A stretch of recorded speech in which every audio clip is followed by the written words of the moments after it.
Skeens got shellacked. The Pirates' pity party begins, at least for me. And the Hornets, we're in a New York state of mind. We're going to start spreading the news. I'll be on one all morning. And power rankings have never been more accurate because that team was atop them. We'll tell you about it. Yahoo Sports Daily starts right now. She's Caroline Fenton. I'm Jason Fitz for the next 2 hours. We're Rack Sack back. We're ready to get you rolling on everything you need from wild action in Major League Baseball opening day. Trust me, we'll get there. To some great guests. Yes, we've got them. To power rankings on the offseason in the NFL. But we start with what we finished the night with last night because we had Sweet 16 action on the floor. And I'm just telling you, Carolyn, I'm not sure we could have had a weirder night in the sense that the first two games looked like instant classics and the next two games were instant snoozers. Let's break it down. Yeah. Purdue, we'll start there. Purdue gets by Texas thanks to a tip-in with 0.7 seconds left. Braden Smith drives the lane, can't get it to fall, but the tip-in right there by Kaufman-Wren gets the win for Purdue, 79-77. Texas fans are going to be heartbroken for a long time for the way that one ended. Yeah, I mean, and Longhorn fans have every right to feel heartbroken, but also at the same time, Texas was a first four team, and they found themselves in the Sweet 16. They kind of beat the odds there. I know that there's no such thing as moral victories, but I think if you're Texas, you can say, okay, we went toe-to-toe with the preseason number one team in the country. But that also brings up a side for Purdue.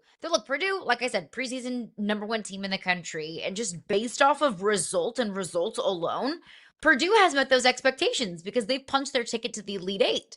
I mean, I've been overly critical about this Purdue team. I said I think they're the most overrated team in the country. And I stand by that, but I do have to give credit where credit is due and say that Purdue is exactly where they were expected to be. Now, will they go further? That's a different story. But for right now, Purdue's exactly where they're supposed to be. But it took a last-second shot to avoid overtime and to get there against a Texas team that was kind of a middling team in their respective conference.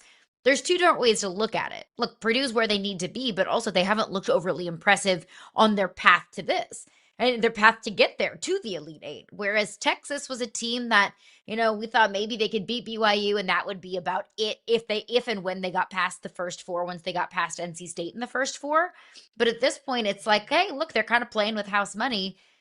So it's kind of both ways that you can look at it, Fitzy. But I do wonder maybe some of Sean Miller's decisions late in that game, his decision to take out his 7-footer, his big man, and I'm going to butcher it, Matas Vokietitis. I think that's right. I practiced it. I apologize if I did, in fact, butcher it. But Sean Miller decided to take off his big man in the final 10 seconds of the game. It's fair to ask and it's fair to question, does this game go differently if Texas has some more size protecting the rim in the final few seconds? Yeah, it's also fair to ask from some of the replays if the refs might have actually missed what could have been a call there on that tip in too. There's a lot of what ifs through this, Caroline, but look, to be honest, you're right. I struggle with how to credit Purdue because they are one of the 8 final teams in the NCAA tournament. Huzzah. I take nothing away from that. That is an accomplishment in and of itself. But for anyone that's ever watched American Idol, there's always one contestant on those types of shows that every time they're advanced, you're like, huh. And I like watching, I don't care which one we're talking about, any reality show where there's one contestant that advances, you're like, I'm waiting for the inevitable elimination of that contestant. That's how I feel about Purdue. I still don't believe in Purdue. I'm going to say this over and over and over again. And simply part of this is going to be the eye test. I mean, Texas played them tough. I thought Texas was going to win this game going into the last minute or so. I thought they were able to capture enough momentum. They were going to do the unthinkable. They were going to unseed the 2. But if you watched all of the games last night, which I did, if you watched all of it, the clear difference between the team that Purdue was and the team that Purdue is about to take on in Arizona, it's staggering, right? So it's fine to if you're Purdue, talk your talk, swaggy walk around. Who cares what any of us think? Yeah. You've made it to the final 8 in this whole thing. Congratulations. That is incredible. I still don't think you're a great basketball team. So fine, you won, but how do I feel about it moving forward? Because now we'll get to all of these games. Let's touch on Arizona since I just brought it up. Arizona went in and just absolutely looked like a truck. You didn't want to get in the way of what Arizona put out there last night. And the funny thing is, Darius Acuff Jr. was great in that game, and it didn't matter. I think if Arizona had put their foot on the gas through the entire thing, they could have won this game by 40. They could have gotten to 120. Like, Arizona was so dominant to me, Caroline, that I just sat there with my jaw dropping the whole time thinking, this is an elite basketball team. It felt so easy for Arizona. Like I felt like watching this game that Arizona didn't even break a sweat. I mean, they shot 64% from the field. 64% from the field in a Sweet 16 game. That's the best mark in any game in the Sweet 16 since 2005. I mean, it was just so obvious in so many different categories, whether it was size. I mean, you've got Krivas, who's 7'2", you've got Toby Awaka, who's 6'8", 255. Like the height and just the overall size of this Arizona team is absolutely stifling. Their ability to shoot, like I just mentioned, 64% from the field. Their overall physicality in this game. It just felt like they were a hot knife through butter against a very good Arkansas team. And look, Darius Acuff got his 28 points on the day. That's one thing about Darius Acuff is he's going to get his. But even on a day where Darius Acuff had a solid stat line, it just felt like there was nothing that Arkansas could do. It felt like there was no sort of answer that this Arkansas team had. And that shows in the final score and the fact that Arizona never trailed in this game. I mean, the Sweet 16 is a battle of the heavyweights. And I would consider Arkansas one of those teams, a good team that maybe some people thought could make a little bit more noise in this tournament. Maybe some people thought that they could get past Arizona. There was conversation there about Cal and Darius Acuff and what this team was capable of.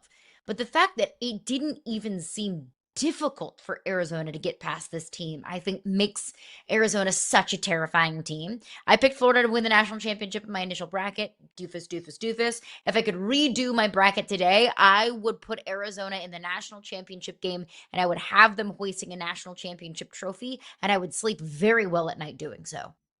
It's funny to me because one great thing about what we do is we get to work with guys that played the game. And I'll never forget a few years ago, I was working with Danny Green covering the Final Four for Yahoo Sports. And Danny told me a story about when he was playing for the Spurs and they had worked all week on what they were going to implement in the game plan against whoever they were playing. And they got about 8 minutes into the game, and Danny came to the bench, and Pop said, why is nobody doing what we worked all week on? And Danny said, because we're not as good as they are. I thought about that last night because even Coach Cal on the sideline, who usually would be losing his mind through the course of that sort of butt whooping, even Coach Cal late in the game just seemed to accept the fact that Arizona was that much better. This wasn't where a team came out and lost. This wasn't where a team came out and they were cold. It wasn't where a team came out and didn't play to their best. I believe Arkansas went out and did the best they could to give every punch they could to Arizona, and they just weren't as good. Right now, Arizona looks like a juggernaut. And the way that they easily toyed with Arkansas in the process of kicking their ass is stuck in my head because we've seen some dominant performances in this tournament. I want to credit Michigan, who's been dominant at times, right?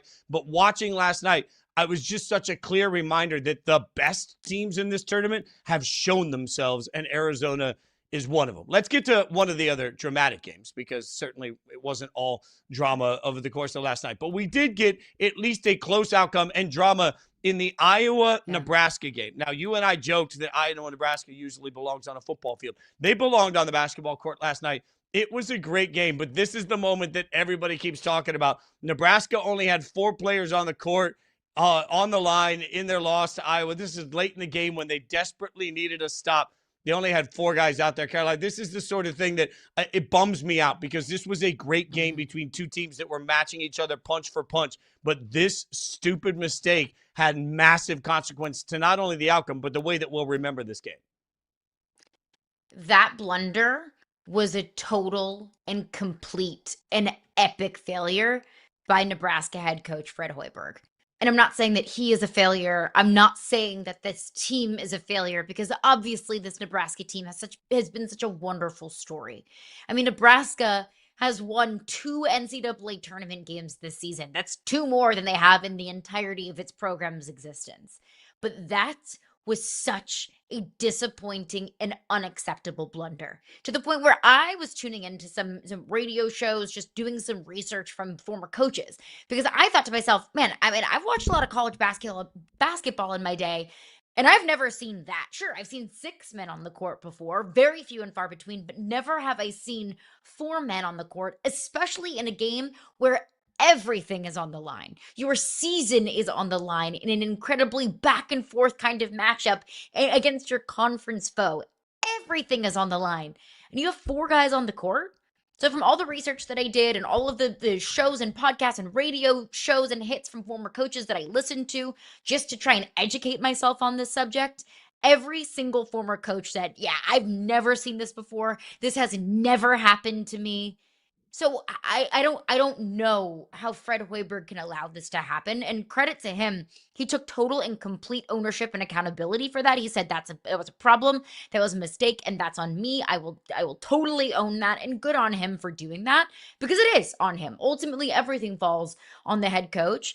But that was, I think it's fair to say, you can point to that and pretty much that. You can look at a lot of other things. I mean, the fact that Nebraska allowed Iowa to shoot 61% in the second half after it was so evenly matched in the first. Like, of course, that is a massive part and a massive story of this game. But I think you can single-handedly look at Nebraska only putting 4 men on the court and saying that's the reason why Nebraska's Cinderella storybook kind of season is coming to an end.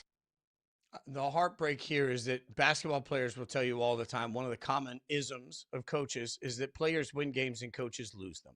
That's the way we see so much of college basketball, particularly. This is going to live with coach for a long time. This is the sort of moment he's never going to forget, because you're right. It is a blunder, and it was a blunder with massive consequence. He's going to wonder, that entire fan base is going to wonder, what if, for a long time. We did not have a what if in the fourth game, though. Illinois-Houston is the other game we haven't broken down from last night. And look, y'all, don't let the box score confuse you. Illinois wins 65-55. The game was not that close. I cannot stress this enough. Illinois was in control of this game. And in fact, Illinois, if they had hit anywhere near their usual average on free throws, like they were missing so many free throws late that we were sitting here with Yahoo as we were getting ready to make the videos to react to it a few hours ago. We were sitting here wondering, like, what's the under on this game? My God, like that's where we are, where there were just so many missed free throws, and Illinois still won by 10. This is one of the ugliest basketball games, particularly first halves, I think I've ever seen in the tournament. But kudos to Illinois, who reminded us that not only can they shoot, but man, Caroline, when they locked down like that, Houston couldn't hit the broadside of a barn. It was rude for this to be the late game, the snooziest, lowest scoring of the evening, because I'm like trying to hold my eyelids open, like, please, somebody make a basket, please. I'm so tired. And we went into this game, at least I went into this game looking at, okay, Illinois has a high-flying offense, a top 20 offense in college basketball, unstoppable force versus immovable object against statistically the second best defense in all of college basketball in Houston. I knew that Illinois was going to be dangerous offensively, but after the defensive performance that we saw last night, I'm looking at this Illinois team in a completely different light. I mean, they held Houston to 55 points. We see that on the scoreboard. That's Houston's lowest point total of the entire season. They shot only 34% from the field. That's the third lowest of the entire season. They were only 9 of 32. Look, you shoot 9 threes, you feel good about that, but 9 of 32 three-point attempts.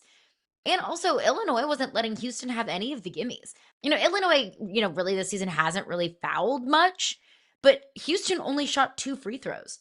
Like, that was Illinois' approach, that we're not going to give you anything on the court, and we're also not going to give you any sort of gimmies.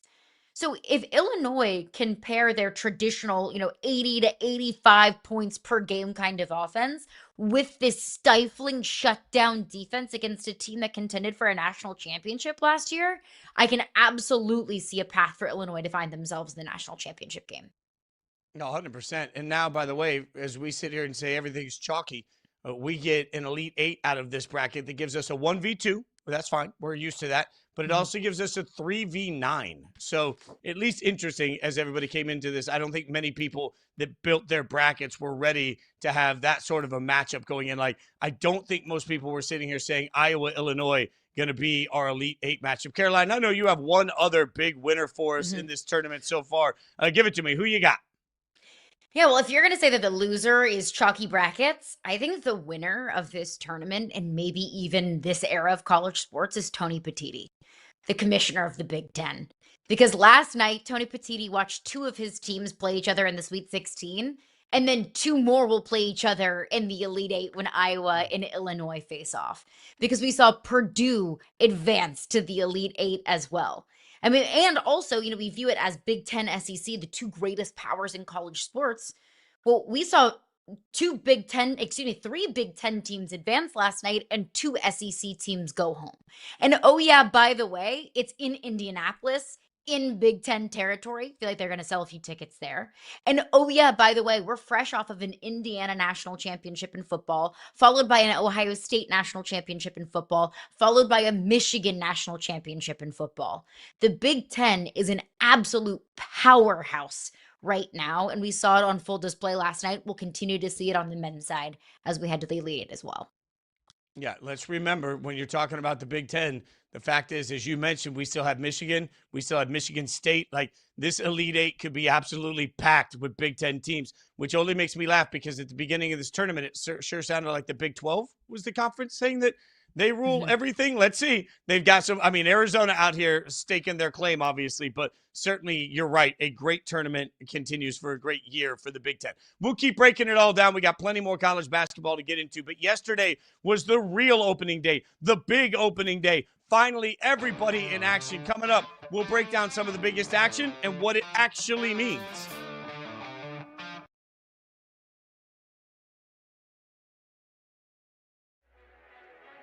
Criticism like that from a coach in the moment, how are you feeling when that's happening and the film's on screen? Yeah, man, I think it's you listen more to the message and not the tone of the message. I mean, I think it's actually better to get called out than to not, because it shows not only like you're not worried about getting your feelings hurt. Like, they're not worried about hurting my feelings. And that's something I love about our coach. Like, he's not really worried about hurting your feelings. He's going to tell you, shoot it to you straight.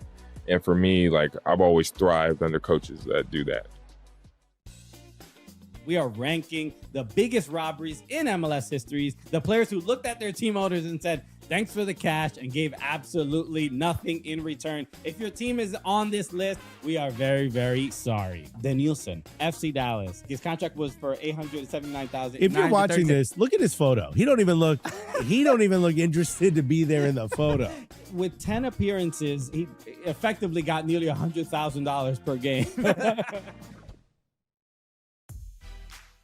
I'm sitting there watching Unreal, and they're talking about you in WWE at the Royal Rumble, just being thrown into the ring. You ever getting back in the ring for one of those opportunities again after that injury? Man, I don't know. I mean, we got WrestleMania coming up, so you maybe see me in there, you maybe not. I'm just not trying to get beat up, but we'll see. We'll see. Like, I got beat up too much times. My body can't take that anymore.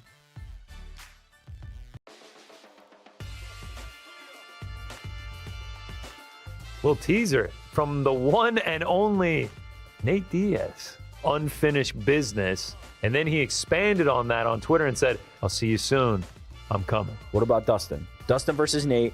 Big fight. That could be a co-main or a main for a big fight card. One that we always wanted to see. One that Dustin has said, that'll get me out of retirement. The UFC could use him more than ever. They need stars now.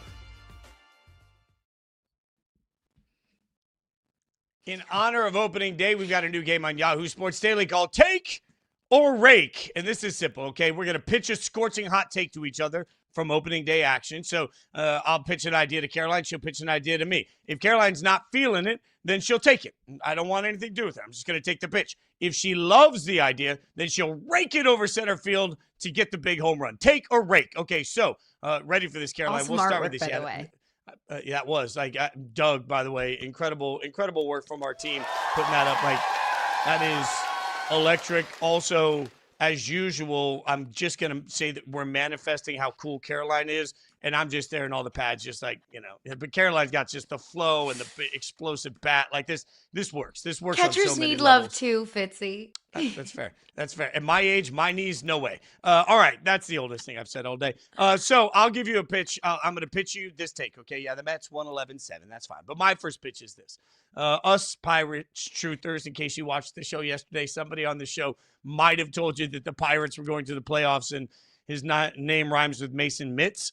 So Pirates truthers got you right where we want you, okay? Because Skeens gets pulled early. They start 0-1. It was a nightmare first game for the Pirates. I think everybody that I mentioned single-handedly yesterday collapsed and imploded. But here's the take. Got you right where we want you. We're lulling you to sleep. We're just making sure you sleep on the Pirates until, bam, we explode after we get warmed up. What do you think? Taking or raking?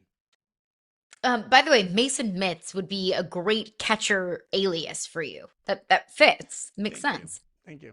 It Mitz. I'm going to take that pitch. Yes, Paul Skeens started the season with a 65 ERA.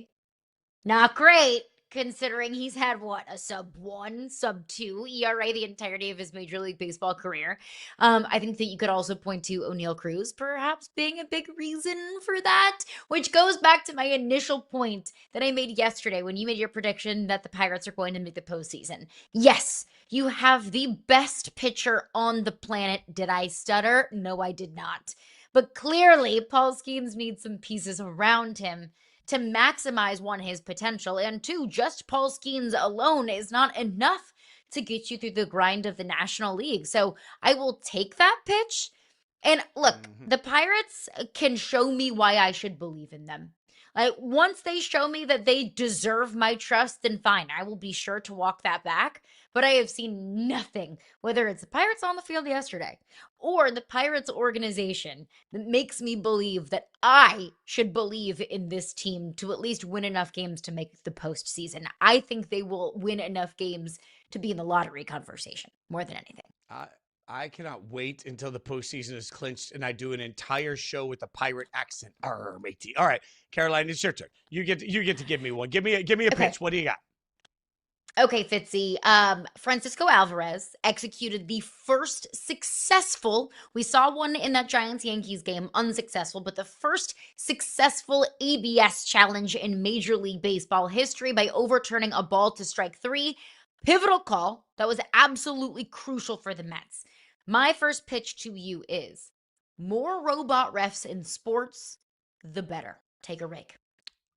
Oh yeah. Look, I'm tapping the head all day on this. I want everything to do with this. I am raking this thing over center field, and I am just lollygag. I'm robot cartwheeling all the way to home plate with this take. Like, I don't want human umps at all. Like, I don't want a human element of the game from any official. In fact, if you eliminated all human elements of all officials in every game, it'd be fine with me. I'm that guy. Let me be very clear. Like, when I live in Connecticut, where they're now putting forth legislation that would put cameras all over the highways to get all the speeders, and they're just automatically going to send you tickets. I support this. I want more automation of everything in my life. I want cameras on every traffic light so that anytime somebody runs a red light, boom, you just get sent a ticket, right? Like, I want automation of everything in these situations. So if you can eliminate the human element of missing a call, why would you not do it? If you can put chips in footballs to automatically spot first downs, why would you not do it? I want robot umps. I want robot refs. I want robot concessions. I want robot everything. Just give it to me. If you can take out the human element and the opportunity for mistakes, like as you mentioned, Caroline, in all seriousness here, that was a key call that would have been wrong that could have changed the outcome of the game. Why would I not want to correct key calls that could be wrong that could change the outcomes of games? So frankly, I want umps that are robots. I want them fully built like robots. And I would like for them to celebrate with tremendous personality so that we can fall in love with certain robots as they call you out. Like, I just love the concept of somebody wanting to yell and scream at a robot for calling a strike or a ball. Nothing you can do. The robot's right. You're not. It eliminates the yelling. It eliminates the screaming. And it eliminates the bad calls. Give it to me. Give me full Jetsons impacted Major League Baseball. I like this. More accuracy in sports, the better. It is crazy to me to hear the amount of pushback that I have heard from sports fans in general about, a robo ump or putting a chip in the football, like you just mentioned. I did a radio show right when it was announced that the MLB was adopting ABS. And the only reason that I heard for people to be like, no, I don't want this. I don't want ABS. I don't want ABS in MLB was... a man with a thick Southern accent goes, well, but I'm really gonna miss managers fighting with the human umpires. I was like, okay, well, first of all, there's still gonna be human umpires. It's not gonna be like a literal robot behind home plate. And two, if the only thing that we have is we're really gonna miss managers turning their hat around to get up in the face of an umpire, then like you have no case. More accuracy in baseball, the better, Fitzy. I'm with you on that one. I also love just taking away the terrible little league parents that are sitting there screaming at umps that are making like $25. Just robot the whole thing. Then what are you going to yell at? Yeah. You're just going to have to accept that your little Johnny sucks at baseball. All right. How about this? You know who doesn't suck at baseball? The Dodgers. All right. The Dodgers rally in the fifth inning. They win their opener 8-2 over the Diamondbacks. My second pitch to you. LA will break the single season win record that would be 116 from the 2001 Mariners and the 1906 Cubs. The Dodgers, best team ever in history this year. Take it or rake it. Ooh, let me walk you through this one. So the all-time single season win record, 116 games. The 2001 Mariners did that. So in order for the Mets just to match that record, did I say Mets? Dodgers. In order for the Dodgers, in order for the Dodgers to even just match that all-time win record in a single season, they would have to win 23 more games than they did last year. That's just to match it. They would have to win 18 more games than they did in 2024. Now, I know the Dodgers went out and got Kyle Tucker this past offseason just because they freaking felt like it. And so the Dodgers are, in theory, with him better than they were last season and the year before. But I'm really hard-pressed to believe that the Dodgers can win that many more games this season than they did in two previous World Series seasons and two previous seasons that felt like all-timers. So I'm going to take that. Although if there's any team in Major League Baseball right now that can do it, it is the Dodgers. But winning 24 more games than they did last season when they won the World Series is a little bit too rich for my blood. Yeah, when you put it that way, you're probably right, but I want to believe. Give me one more. Give me another pitch that you've got. Okay, you bring up the Dodgers. That's your lifelong team of the last 2 years. Let me be a homer as well, and I will bring up my favorite baseball team. So take or rake J.J. Weatherholt, who went yard in his very first Major League Baseball at-bat, NL Rookie of the Year. I mean, why would we not rake this? Look, I mean, all seriousness, the Cardinals are going to have a rough year. We know the Cardinals are going to have a rough year. Yes, but you got a beacon of light in a dark, dark world, right? Like, you got that moment where you turn around, like, there is something so beautiful about hope, right? And right now, while you may not have a tremendous amount of hope that your team is going to be great, if you have hope with Weatherholt, what you have is this hope that, hey, this entire process of what we're going to go through is worth it. It's one day, Caroline. Like, if we can't have hope after one day, then what's the point? And the Cardinals organizationally, again, I realize that it has not been where you guys are used to as a fan base, but there is a long, rich tradition and history of this being a well-run, good baseball franchise. I'm going to believe that this is part of the process that gets them back to the top. And part of the process of getting them back to the top is going to be having your young guys step up in a big, big way. He's going to have the opportunity to shine on a roster that doesn't have a lot of shiners. Why not? Considering the fact that he's a Cardinal, which will get him some love, he's going to get more eyeballs because he does play for a franchise that we pay attention to even when they suck. And he's on a team where he's going to get plenty of opportunity. Why not, Caroline? I'm all in. I love this. Thank you. I mean, I was in a very deep, deep hole when the Cardinals were down 7-1 in game 1 of a 162-game season. I was like, great, season's over. Everything's terrible. Everything stinks. My life is over. And then all of a sudden, the Cardinals start to mount a comeback. They end up winning the first game of the season 9-7. And I'm thinking, okay, this is the greatest team that has ever fielded in Major League Baseball. And we're going to win the World Series. And this is the beginning of a dynasty. And that's what I love about opening day, might I add. It's one game of a very long season. I don't really think my team is going to do much. Well, I think we kind of know already the teams that are going to be contenders, the teams that really aren't contenders in the slightest, but at least just for one day, when we see J.J. Weatherholt knock one out of the park in his very first career at-bat in the big leagues, I can believe, and I can have a little bit of hope. So I appreciate you, Fitzy, for allowing me to be delusional just for today. Hey, look, you mentioned before with the Cardinals doing initiatives with food and drink and all-inclusive passes to get people in the stands. Your answer was just stop being so bad at baseball. Guys like Weatherholt are reasons that people want to go into stadiums. That's going to be a big, big draw for the Cardinals all year long. A big draw for us, as always, Jay Busbee. Jay's going to join us next. We'll get Busbee's thoughts on what we still have in the NCAA tournament, plus even more on NASCAR PGA. We're covering it all with Busbee coming up.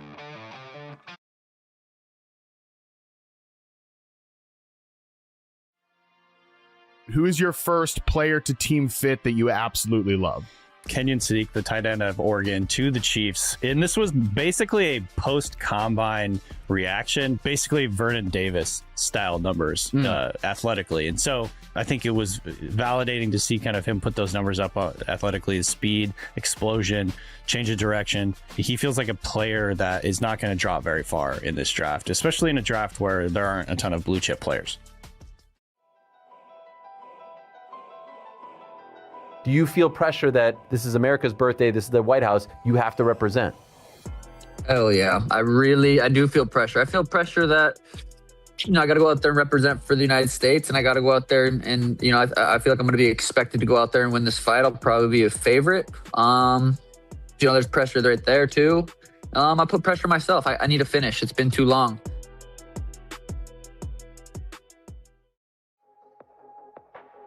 Mike Washington, speed score wonder, good size, just downhill in a hurry, but just can never quite make that safety miss unless he just runs past him. He blew up because of the combine, and people were like, wow, who is this? And he has everything that, sleeper running backs people fall in love with, the size, the speed. There's usually a handful of guys like this. In this year's class, there's actually not a ton of guys like this that maybe boosted his stock around or so. The Dallas Mavericks, are they still taking Cooper Flagg, Corey? He is legitimately, as a 6'8" wing who does everything at a high level, shows up every day, competes his ass off. The way his handle has improved since high school to Duke to now suggests that this guy can be a MVP candidate, not just a multi-time All-Star as a role player, a high-end star role player, but a mega star. Michigan's Jackson Lindenberg says he was hoping to get recruited by Alabama out of the transfer portal and, quote, when I didn't, kind of hurt me. Well, now we get an opportunity to see how that all plays out. It certainly adds to another level of intrigue to a great game on paper. So let's play a game. We're going to talk to Jay Busbee now, Yahoo sports writer. Would you pay to attend? Here's the real question, okay? Would you open up your wallet, pull out your hard-earned cash to go to this? And if it's something you're super excited about, you absolutely have to be there, then producer Josh will play a sound effect for us. Ka-ching, right? And if it's something you wouldn't be caught dead at, you're like, nah, I wouldn't even go to this if it was free, then you get this sound effect. Rightfully so. All right, so Busbee, now I know this is going to be tough for you because you love everything, but we're going to go through a bunch here. Michigan, Bama. Absolutely. Okay, this is a ka-ching for you?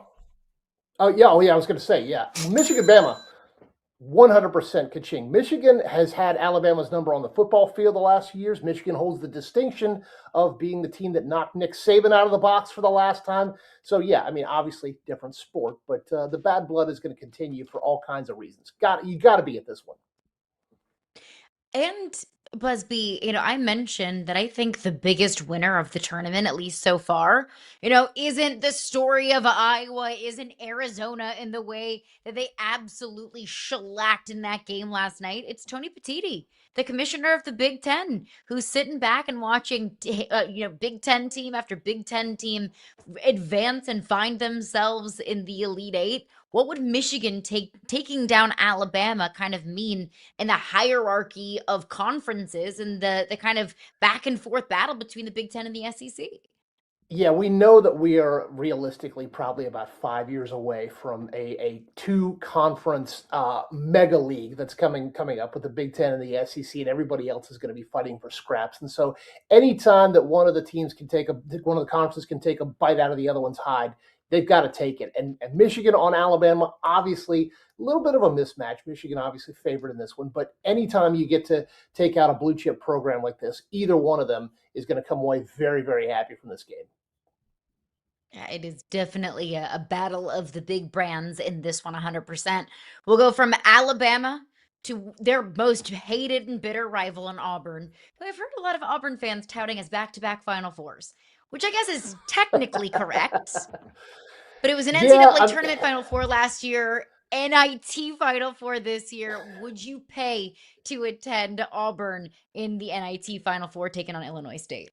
No. That's a definite boo on that one. I mean, Auburn, here's the thing with Auburn. I mean, they are set up in kind of a secondary position in the state of Alabama to the University of Alabama. You know, they're kind of derisively referred to as the little brother and that kind of thing. And there's a whole lot of Auburn fans who are just fine with that. They call themselves a family. They're fine with just being kind of having their own little campus there on the plains. It's a beautiful place. They love it. But then when somebody does something dumb like this, saying back-to-back Final Fours, calling the NIT comparable to the NCAA Final Four, it's just like, oh, guys, come on. Please have a little dignity, have a little pride. Let that one go. Enjoy your NIT run, but let's look forward to next season rather than making too much of this one. All right, so let's stay in the South. All right, but we're going to pivot sports because you know the Atlanta Braves better than most. We have a homestand versus the Kansas City Royals this weekend. Here's the trick on it, though. You can't just go for a second. You can't just go for one game. Would you pay to go all three? You got to go the entire three just because Braves baseball is back. You know, if you were asking me this question when I was back in my 20s and I had nothing to do with my life except watch Braves baseball and listen to Skip Carey and all of the great Braves players of the 90s, I'd be 100% in. But now, a little older, a little wiser, a little more scarred from Atlanta sports, I'm going to hold off. I want to see what this Atlanta Braves team can do. They absolutely face-planted. Boo, boo, boo. Not to the Braves, just to the idea of going to this homestand.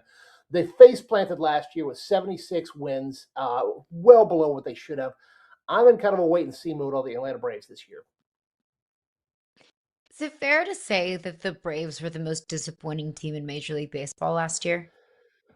Yeah, more than fair. I mean, I think that if they gave an award, then the Braves would have run away with that. I mean, they had everything set up. It was so good. It was so well thought out, well constructed roster. Everything seemed to be fine, and then a combination of bad luck, injuries, regression, all of it hit at the exact same time. The proverbial imperfect storm, if you will. And yeah, the Braves were by far the most disappointing last year. All right, we were in Atlanta. We'll stay in the South, but go even further south. And I'm talking about real far down south. I'm talking about down under. You just wrote a wonderful article on Yahoo Sports about in the NFL game that we're going to see in Melbourne. We'll have the 49ers and the Rams. You mentioned how the NFL is basically taking over every single day on the calendar. 10:30 a.m. local kickoff time in Australia. Would you pay to attend this divisional matchup in Australia? Well, Sam, but I'm trying to get Yahoo to send me. I'm not sure that they're going to send me, so I might have to go on my own dime. I will say, yes, I would pay for this one. For the reason of this, you've got to see. I mean, I have to say, I've never been to Australia, but I want to see what Australians can do, how fast they can get lit up at tailgates or whatever the equivalent is at 10:30 in the morning, because they're going to have to work. I mean, that's some pre-dawn pre-gaming there that you're going to have to do. Plus, seeing an NFL game in a different venue, in a different country, different side of the world, you can't miss that. Busbee, I've been lucky enough to be to Australia a couple of times in my life. The one thing I'll tell you is that there are a couple of places where you can go hang out with koalas. Do it. Like, you can hang out with koalas. Like, you get to hold them. They're adorable. The one thing that most people don't realize is that they're actually wildly aggressive animals. So they have to be fed eucalyptus. The eucalyptus is what makes them high, and that's what basically makes them relax so that you can hold them. So, like, every 15 minutes, they got to go get more eucalyptus, which is why koalas are my spirit animal. All right. I'll try not to get fired this morning. But, Busbee, we know the answer to this one. But we'll ask anyway. NASCAR. All right. Martinsville this weekend, which is famous for two things: hot dogs and a very tight layout. They'll be bumping and banging. Would you pay to attend that race, since it's a no-brainer that you're paying for the hot dog? Like, you know what? I'll throw the hot dog in free. If you pay for the race, you get the hot dog free.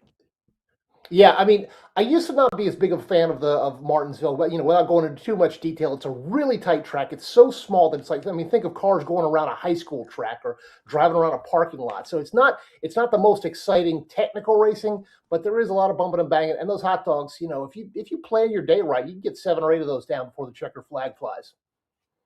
7 or 8. Okay. Do we have does Busbee have a personal record for most hot dogs? Because 7 or 8, like, I feel like this is the content Yahoo needs. Yahoo Sports Daily goes with Busbee somewhere, and we just house hot dogs for the day and see who can come out the victor. I'm for it. We need to take a camera crew. We need to go and just go there. We need to go to Talladega. We need to hit a few spots. We need to go Yahoo Sports Daily on the road. So let's get that on the books. Have you tried the 999 challenge? Would you be confident in the 999 challenge? Again, this is the aging is a bitch, man. I would have absolutely done the 999 challenge when I was right out of college. Now I think I'm going to let that one ride. I'm going to watch other people do it and cheer them on. You are 1,000% right that as we get older, I'm worried about the temperature. I'm like, I don't want warm beer. Caroline, that's the whole thing. Like, that's how you know you're old. Valid. When you're worried about the temperature of the beer at the ball game, that's when you know that you've officially eclipsed, get out, sit down, get out of my way. That's where we are. We're just old. Right. And I will also admit my ignorance here. What is so great about a Martinsville hot dog? This is news to me. Yeah, it's wrapped in a tight foil. It's got this kind of slurry of onion and ketchup and sauce and this kind of stuff. And it's the kind of thing where, unlike beer, which goes bad after, I don't know, half an hour or something like that, it gets too warm to drink. You can have a Martinsville hot dog pretty much any time of the day or night. It will taste the exact same. So it's not a great taste, but it's a reliable taste. So it's something that you can count on when it gets way late at night and you haven't had anything to eat in 6 hours. That's not a great sell, Busbee. I'm not really getting me super excited for a Martinsville hot dog. I'm not going to lie. Yeah, it's not a culinary delight, okay? There's not going to be any Michelin stars attached to them, not Martinsville hot dog, but it is part of the experience. It'll stick with you for a few days, but it's one of those things that, it's like throwing yourself off a high dive. You've got to say you've done it. Once you've done it, it's a lot better than the anticipation. Again, horrific sell. Martinsville should not hire you for any of the marketing moving forward. Although it does sound like a delightful thing. Let's say if you're just doing the 9 beer challenge, I'm sure a Martinsville hot dog would be a very welcomed post 9 beer treat, no doubt. Absolutely. All right. Another one for you, Busbee. The Houston Open is underway. It's kind of the tune-up before the tune-up with the Masters just 2 weeks away. And we did see Scottie Scheffler withdraw from this one prior to the tournament because of the birth of his second child. So congratulations to Scottie Scheffler. Yay. Yes, yay. As somebody who absolutely loves golf and you're a junkie for the PGA Tour, would you pay to attend even with no Scottie Scheffler? This is a tough one because, my instinct is to say no. But I look at the leaderboard, and right there at the top of the leaderboard is a guy named Gary Woodland, who has gone through incredible trauma over the last few years. A U.S. Open winner back in 2019. He's had to have brain surgery. He had PTSD. I know I'm getting a little serious here for the show, so I'm gonna bring it back in a hurry. He had a great he had a great story that he was telling at the Players Championship, and he's the kind of guy that you really want to root for. So he's right now just in second place. If he can come through, if he can win this, it will be one of the great, and I'm not joking here, it will be one of the great stories of the year. So yes, I will say yes, I'm going to pay to see Gary Woodland try and win the tournament this weekend. That's amazing, honestly, and that's an incredible story and a great reason to watch. Obviously, we all know people are going to be watching Tiger, and if we're lucky enough to get Tiger at the Masters.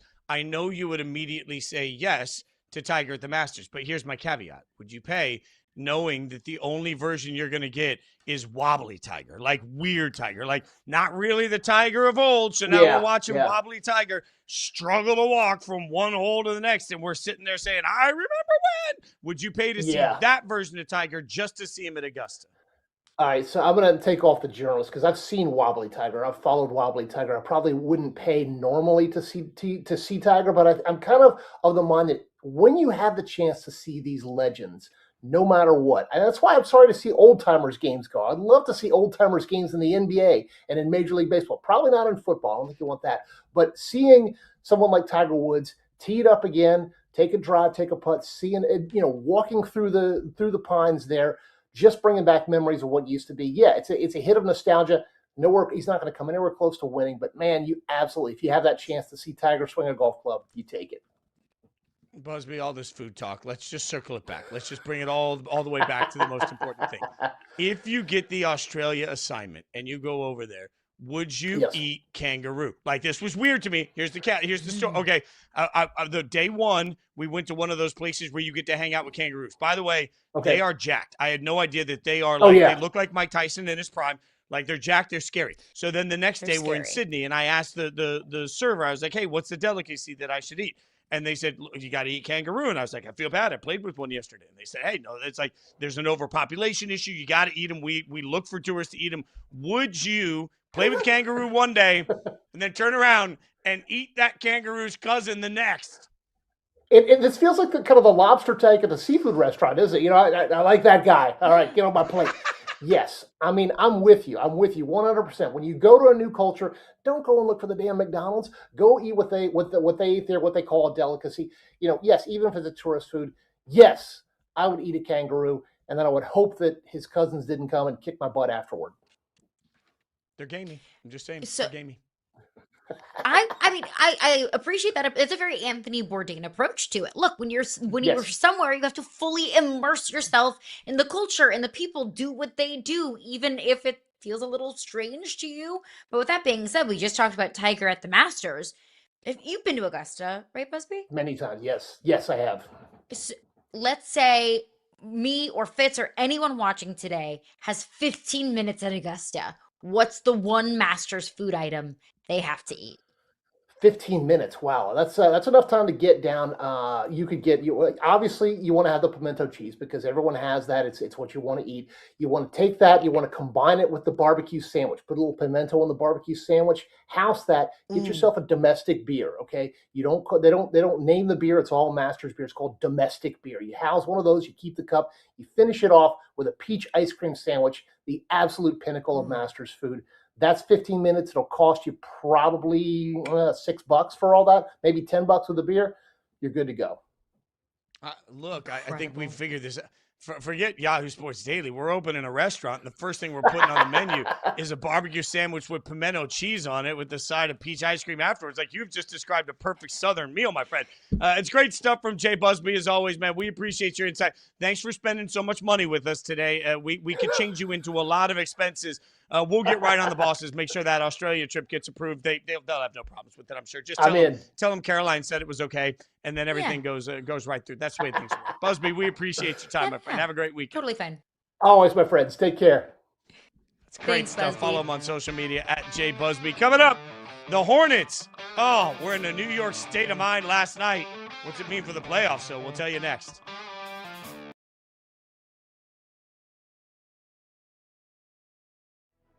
What are some things about the Detroit Pistons that we on the outside might not know? The culture, when I walked into this, the culture for me was pretty impressive. The way the players kind of come to bat for each other. And, Isaiah Stewart is not a guy off the court that is like an angry human being. In that Charlotte game, it was all he was saying in the locker room was like, I'm going to have you guys back. That's what I do. For me, it's impressive to see just how together everyone is and, the culture that they've continued to build.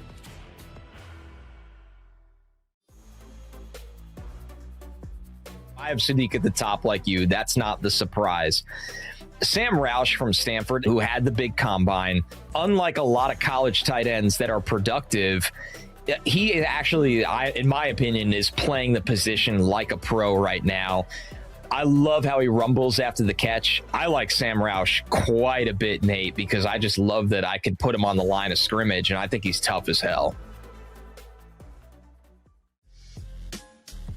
I do want to ask you about your teammate Jalen Coker. Can you kind of tell the people about Jalen, the person, the player, everything in between? The people love him, the teammates love him, the coaches love him. And you see, as the year went on, how much faith, how much trust, how much belief that Bryce has in him, that the coaching staff has in him. I mean, he can do it all. He has good routes, very physical. He plays inside, outside. I mean, he does pretty much everything, man. And the Panthers definitely got a gem. We've talked a lot, in fairness, about guys like Joe Burrow that are frustrated with losing. You know that experience. What advice would you give somebody that is so premier as a talent, but is with a franchise that can't seem to find a way to maximize it? There's no guarantee for any of us, right, at the start of the season, you're going to end up with a championship. If you're an elite athlete, you embrace that challenge, such a special, unique thing, right? Because the best players in the league don't necessarily always get there, but generally the best teams do.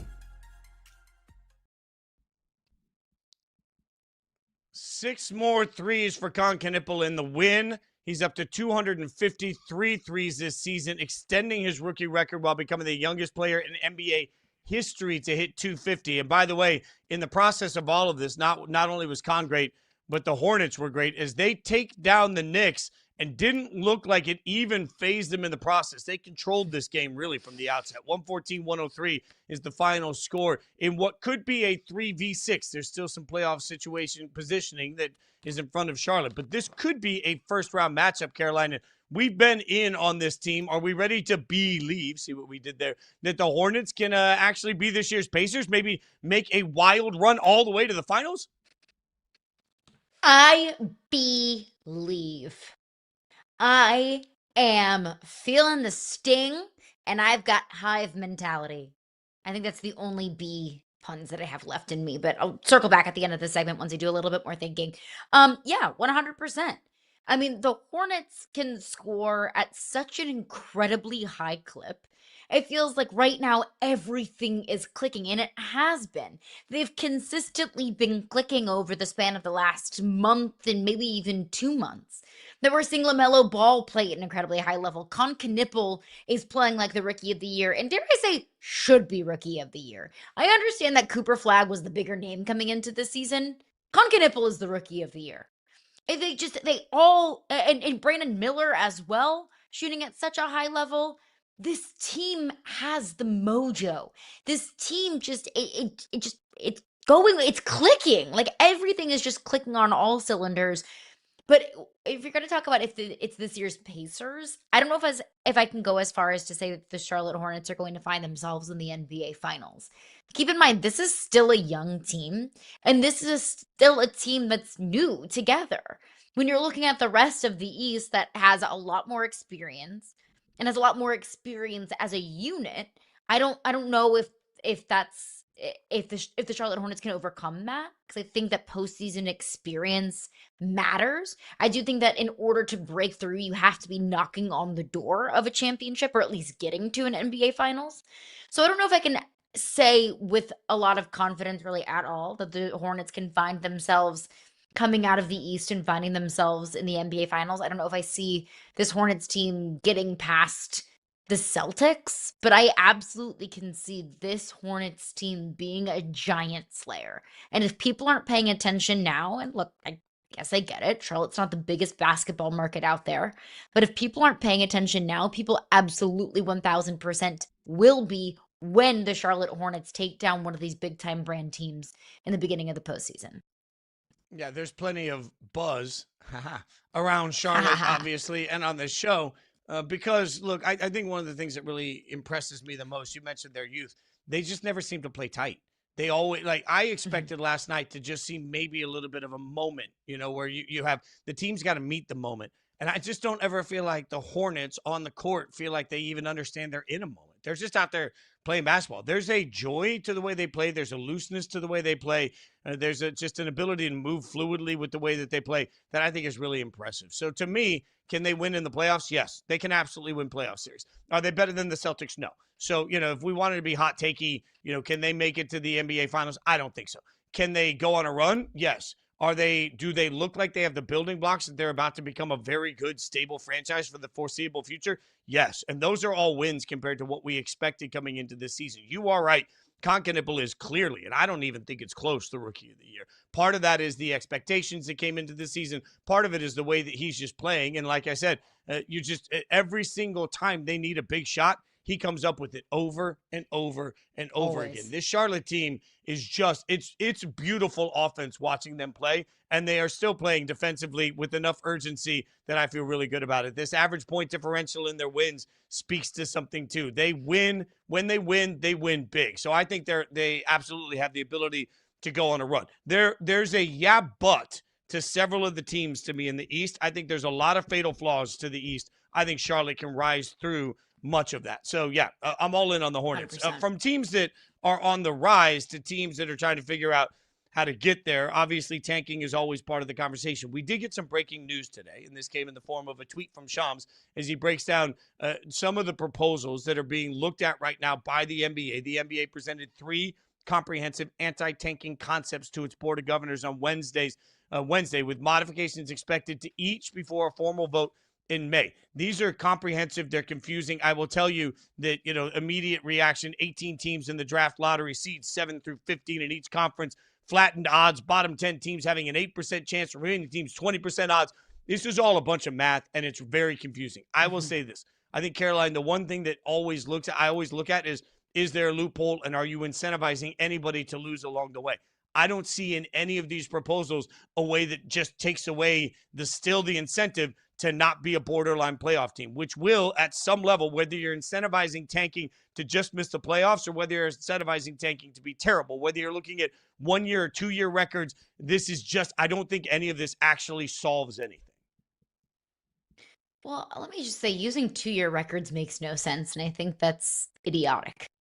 Why are you using a 2-year record?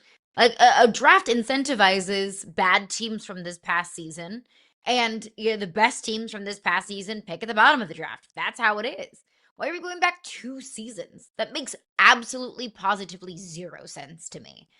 And look, I have long said that I don't think that there is a solution to tanking, but my ears are wide open to listen to any sort of proposal or any sort of fix that anyone might have. It's not like I'm closed-minded about this and I'm just made up my mind and I'm not listening to anything.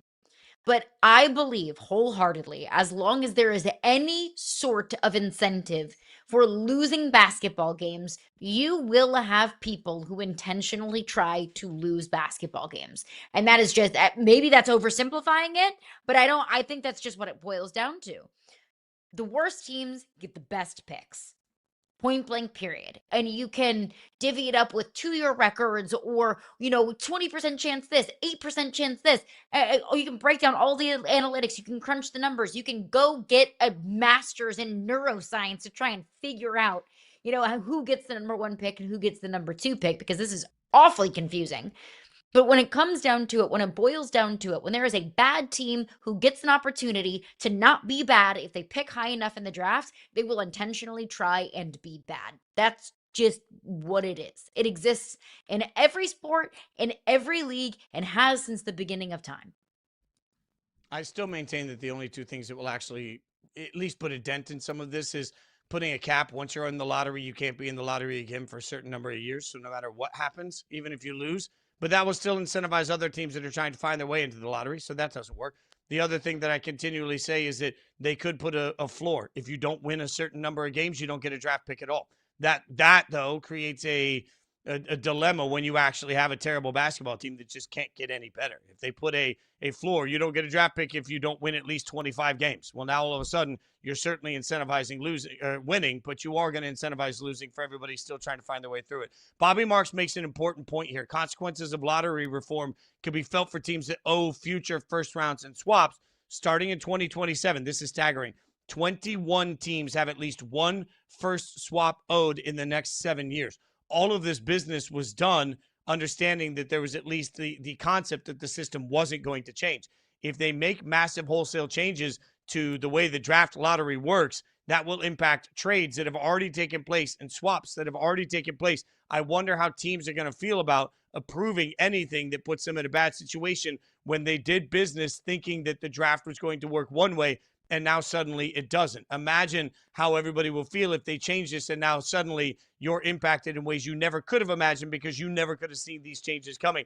I wonder how difficult that will make it, Caroline, for any sort of a vote on this to be approved. Remember, these are just suggestions, and without a vote to actually approve it, it will never go through. Great point that Bobby Marks brings up about some of those draft picks. And I think also a cautionary tale. The Browns just proposed to the NFL being able to trade draft picks 5 years out. This is a cautionary tale for that. When you start to project too far out, when you start to trade things 5, 7, 8 years into the future, things like this come up and throws wrenches into things. So I think that's a really fascinating side of this that frankly I hadn't thought of. Well, we're just starting to break all of this down because, again, it's a lot of information. I don't know if you guys know this, but we didn't get math degrees. So a lot of math involved in these proposals, but we will continue to try and figure it out as we get you the best information we can on it. Speaking of which, Kelly Iko is going to join us next. We'll get Kelly's thoughts not only on this, but on everything happening in the NBA right now, including some of the contenders and pretenders coming up next.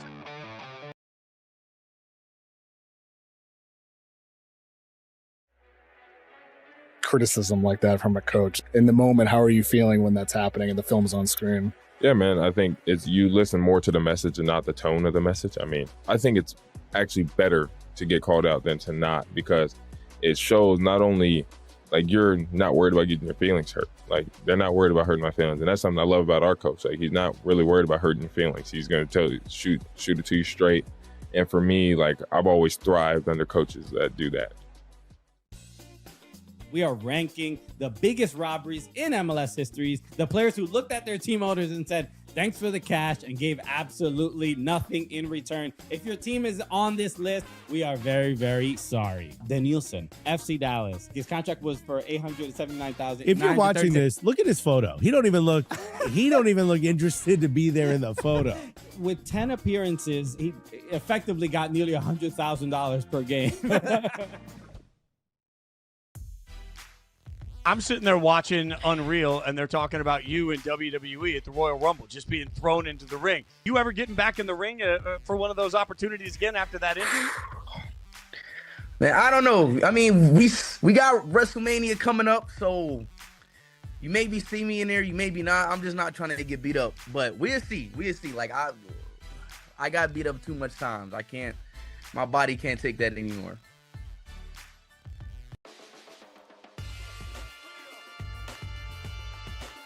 Little teaser from the one and only Nate Diaz. Unfinished business. And then he expanded on that on Twitter and said, I'll see you soon. I'm coming. What about Dustin? Dustin versus Nate. Big fight. That could be a co-main or a main for a big fight card. One that we always wanted to see. One that Dustin has said, that'll get me out of retirement. The UFC could use him more than ever. They need stars now. In front of you see the NBA MVP odds, according to BetMGM, where SGA is still a massive favorite. Wemby and Doncic tied for the second shortest odds, trying to find their way up and climb their way into it. Joining us now, Kelly Iko, Yahoo Sports national NBA reporter. Follow him on socials, at Kelly Iko. Kelly, appreciate your time. The Spurs, only 2 games back of OKC for the 1 seed. If they overtake the Thunder, I know that's a big if with just a few games remaining, but if they overtake the Thunder, should Wemby be the MVP? I think there's a real argument for that. You look at the Thunder now, they have arguably, well, according to Tankathon, they have the second hardest finish to the season. San Antonio's, I think, is 20th. I think if San Antonio can actually close that gap and they enter the playoffs as the NBA's number 1 seed overall, there's a legit argument to give Wemby MVP. He's already established himself as a top 3 player right now, the best defensive player in the game. If he can stamp his season with the number 1 overall seed, I think there's a real shot of him winning the MVP. Now, granted, the odds aren't currently in his favor because this is SGA's award to lose. But I think everything's pointing towards the Spurs' momentum towards that number 1 seed. And if that happens, I would not be surprised if Wemby's crowned MVP. I think it's so good for the league that we have so many players that have very strong resumes and strong cases to become MVP. Right. But we did hear recently that Cade Cunningham's representation has made a push for the NBA to make an exception, the 65-game rule for Cade Cunningham to still be in contention for league MVP. What were your thoughts on that? On Cade's push or just the actual rule overall? Both, honestly. So honestly, I do think that the 65-game rule is too harsh. I think, if anything, the problem should be the regular season being 82 games, right? That's been a problem for far too long. It needs to be shortened because you have players like Cade that have put in his whole career towards this moment, having an all-NBA season, and you have a collapsed lung in an actual basketball play. So you're actually, putting forth effort, and now you're potentially going to lose out on tens of millions of dollars, all these awards, and you never know what can happen from here. So I do think if the league is going to address all these changes for next season and beyond, this should be the one that should be at the forefront, given that this affects players, bottom lines, this affects awards, this affects how you're supposed to vote. This affects a lot of things. So I do think that Cade should be on an All-NBA team this year. He should be in contention for the MVP, and that starts with you having to tweak the rule of player eligibility. Maybe it's 55 games, maybe it's 60 games, but I think 65 is just too harsh of a penalty. interesting because that sort of makes Cade the sacrificial lamb here. Like, if they change the rule For after sure. this and he loses out on an opportunity, that just sure. feels gross. Like, Kelly, there's no nice way to say that. That just feels Yeah. really awful for somebody that, like, great, they changed the rule, but that doesn't help Cade this year. Is there any chance in your mind that the league steps in and does anything at all about it this year? I don't, and it's unfortunate. But anytime you have, the NBPA speaking out in favor of one of their own, and the league obviously understands the concern. I think we're in late March. I think it's far too late already because you can't go back and say, okay, well, now scrap that rule that we put forth all this time and effort to creating. It has to go towards next season. So it's unfortunate that Cade has to be the first one on the chopping block to have to experience this kind of thing. But, this NBA, as we've seen over the last couple of years, is kind of trial and error at this point. They're trying to figure out what works, what doesn't. It's clear that they still don't have a lot of the answers. And until they find a sweet spot, you're always going to have players like this speaking out, people understanding or questioning, how do you quantify what a player's effort is? How do you understand, who deserves an award, who doesn't? The injuries, players sitting out for rest, and people that are actually hurt and can't play. If your lung is collapsed, I think that's kind of different than if your toe is nagging. But I do think that this has to be addressed sooner rather than later because it's a problem. Yeah, I'm with you there. But on the trend of potential rule changes in the association, we saw a report from Shams less than an hour ago about 3 proposals to curb tanking in the NBA. And we've had just a little bit of time to look over that. It's all fresh and new for all of us. But your initial reaction to that, will this fix the problem of tanking in the NBA? No, I think it's going to make it worse. Now, if you look at what, Shams just reported, I think the first proposal makes the most sense, but there's only one true fix to fixing the lottery. Let Shams tweet out a different report every year around this time so people don't know what the rules are and they go from there. When people know the rules, they're going to find the loopholes. They're going to find ways to manipulate it to their advantage. If no one knows the rules, you won't know what to do. So I do think there should be a new rule like this time every year to figure out what the odds should be for the draft. You can't have a lottery with over half the teams in the draft lottery. It's preposterous. But I do appreciate the league trying to put their best foot forward and trying to figure out a way to address the problem. I just don't think this is it. I think you have to create something where you're not incentivizing being in the play-in and actually potentially getting a number 1 pick. It's actually ridiculous. It's going to make the middle class of the NBA stronger and potentially actually make those bad teams worse. So it's like you are almost telling teams that it's okay.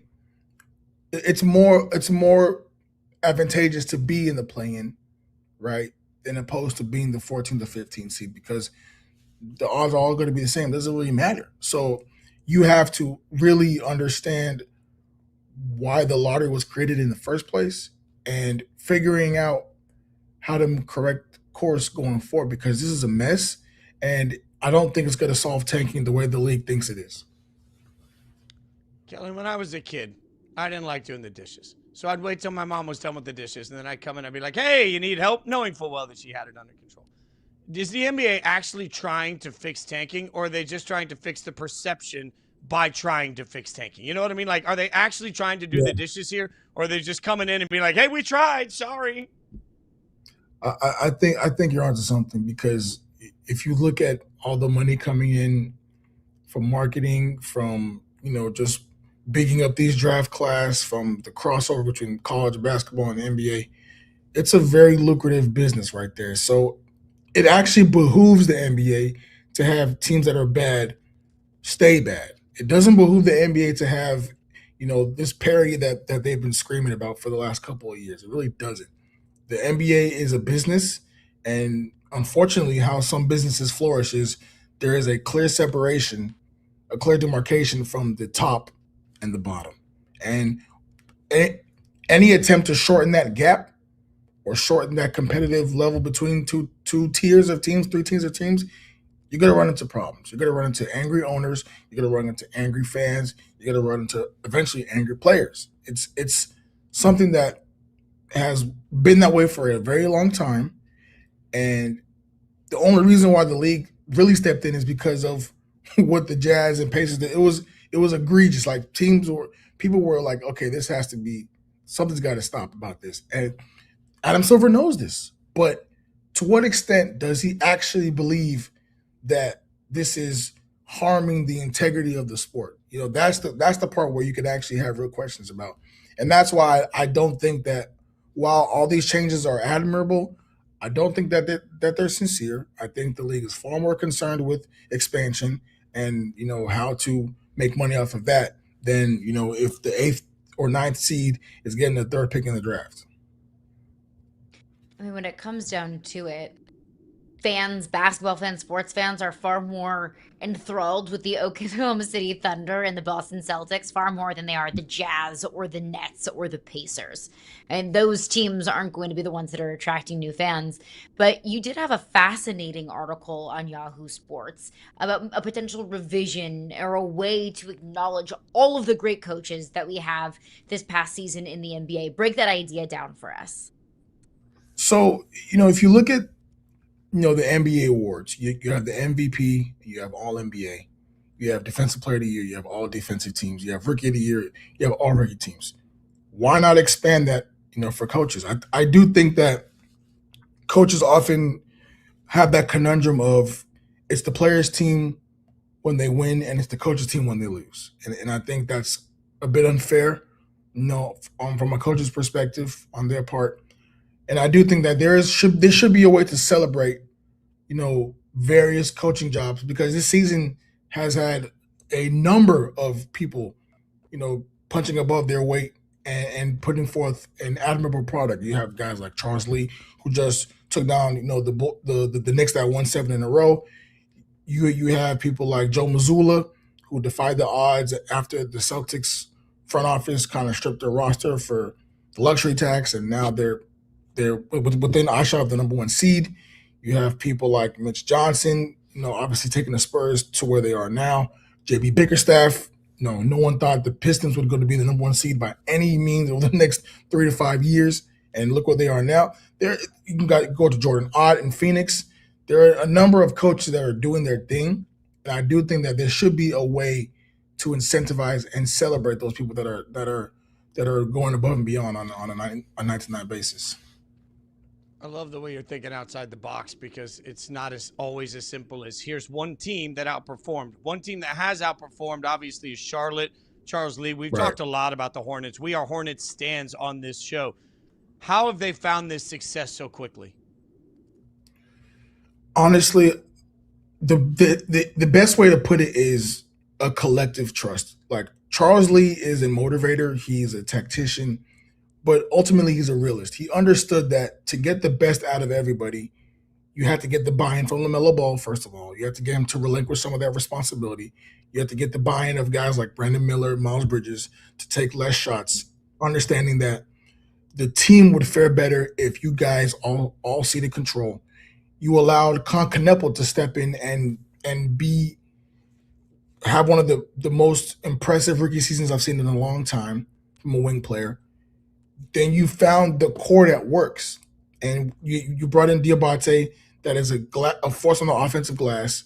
Once you have those 4 pieces together and a person that can secure extra possessions, you're going to be a good basketball team. The only question is, what does your effort look like on that other end of the floor? And we've seen guys like LaMelo digging in. We've seen guys like Miles Bridges digging in. We've seen these players going to war for Charles Lee. And I do think that when you have a guy in Charles Lee that players believe in, it's hard not to extract, you know, productivity from that. And we're seeing that the Hornets they were projected to win 27 games this season. They're about to win 40 plus. And I think no team in the East should want to see them in the first round. That's going to be a dangerous out, because they're playing with house money and they're pretty dangerous on both ends of the floor. So I do think it will be a tall task if you're a 2nd, 3rd seed to have to go up against a hungry, fiery Hornets team, you know, heading into the playoffs on full steam. What's the Hornets' ceiling in the postseason, in your opinion? I mean, I still see them as probably a first round out, maybe in 6 or 7. Maybe if they go on some kind of Cinderella-ish run, they get to the second round. But I think the most important thing for them this season is establishing what their culture is. You're seeing that this is probably going to become an attractive place to play pretty soon. They have the structure in place. They have the coaching structure in place. They have the roster in place. They have the flexibility in place to be appeasing to teams that want to, players that want to come there in a couple of years or now in the next couple of years.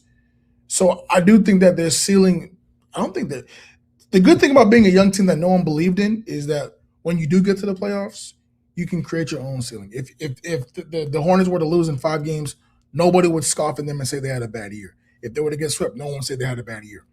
They have legitimately no expectations. And I would put the Hawks in a similar boat as well. So when you get to the dance and you control possessions like this and you can control time of the shot clock like this, you put yourself in a position to succeed more oftentimes than not. So do I see them getting past the first round? Probably not. But it's going to be a long 6 or 7 game series for any team in that first round. I'll tell you that much for sure. Kelly, you've put us in a situation to succeed all morning, man. We appreciate your expertise. We appreciate your breakdown as always, and appreciate your help with the math because that's way too much math this early in the morning on these on these tanking proposals. It's too early for math. I need the phone calculator. I just need to be able to get the calculator app updated and be like factor tanking and see what it can do. Kelly, we appreciate it. You guys follow him on social media at Kelly Iko. Kelly, thanks for the time, my friend. Thanks for hanging out with us. Thank you. It's great Thanks, stuff Kelly. from Kelly. We'll keep breaking it down. But in the meantime, Myles Garrett restructured his contract, which has conspiracy theorists losing their minds. We'll tell you about it next.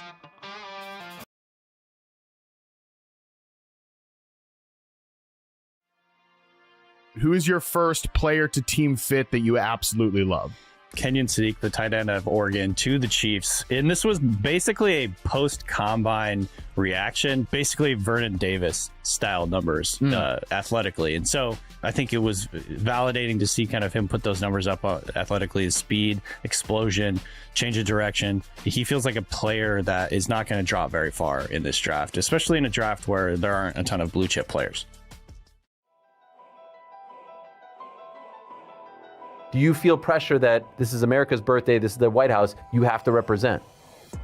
Hell yeah. I do feel pressure. I feel pressure that, I got to go out there and represent for the United States, and I got to go out there and I feel like I'm going to be expected to go out there and win this fight. I'll probably be a favorite.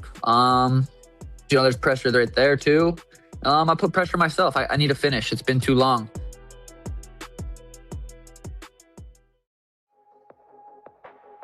Mike Washington, speed score wonder, good size, just downhill in a hurry, but just can never quite make that safety miss unless he just runs past him. He blew up because of the combine and people were like, wow, like who is this? And he has everything that, sleeper running backs people fall in love with, the size, the speed. There's usually a handful of guys like this. In this year's class, there's actually not a ton of guys like this that maybe boosted his stock a round or so. The Dallas Mavericks, are they still taking Cooper Flagg, Corey? He is legitimately, as a 6'8" wing who does everything at a high level, shows up every day, competes his ass off. The way his handle has improved since high school to Duke to now suggests that this guy can be a MVP candidate, not just a multi-time All-Star as a role player, a high-end star role player, but a mega star. The Browns and Myles Garrett have agreed to move the $29 million roster bonus owed to him to $830. That would theoretically increase Garrett's ability to be traded over the summer as it lessens future dead cap hits to the team. Is Myles on the move? That is the concept that people are having from the restructuring, Caroline, because anytime you see restructuring, it makes people sort of lose their minds. I'm going to be sort of Debbie Downer here. I'm going to be the voice of reason. You know me. I'm too much of a nerd when it comes to salary cap stuff. This is so interesting to me because he moves money around and everybody says it makes him tradable. Well, to me, this is as simple as Cleveland needs the space. You have to have an effective cap space to sign your rookie class. And if you look up right now, the effective cap space for Cleveland, after they allocate what is necessary for what they currently have in the draft, they only have $8 million worth of salary cap above and beyond a effective cap space. because of this restructuring, it's freed up that money. But I don't understand why everybody thinks this means that Myles is on the move, when to me, it just means that the Browns needed some flexibility just to keep the roster, have a little bit of ability to add some more players and sign their draft class. Like this was an inevitability that had to happen. Yeah, and look, the Browns didn't need to restructure Myles Garrett necessarily. It's not like they were up against it. The Browns had, I think, $10 million in cap space before this restructuring.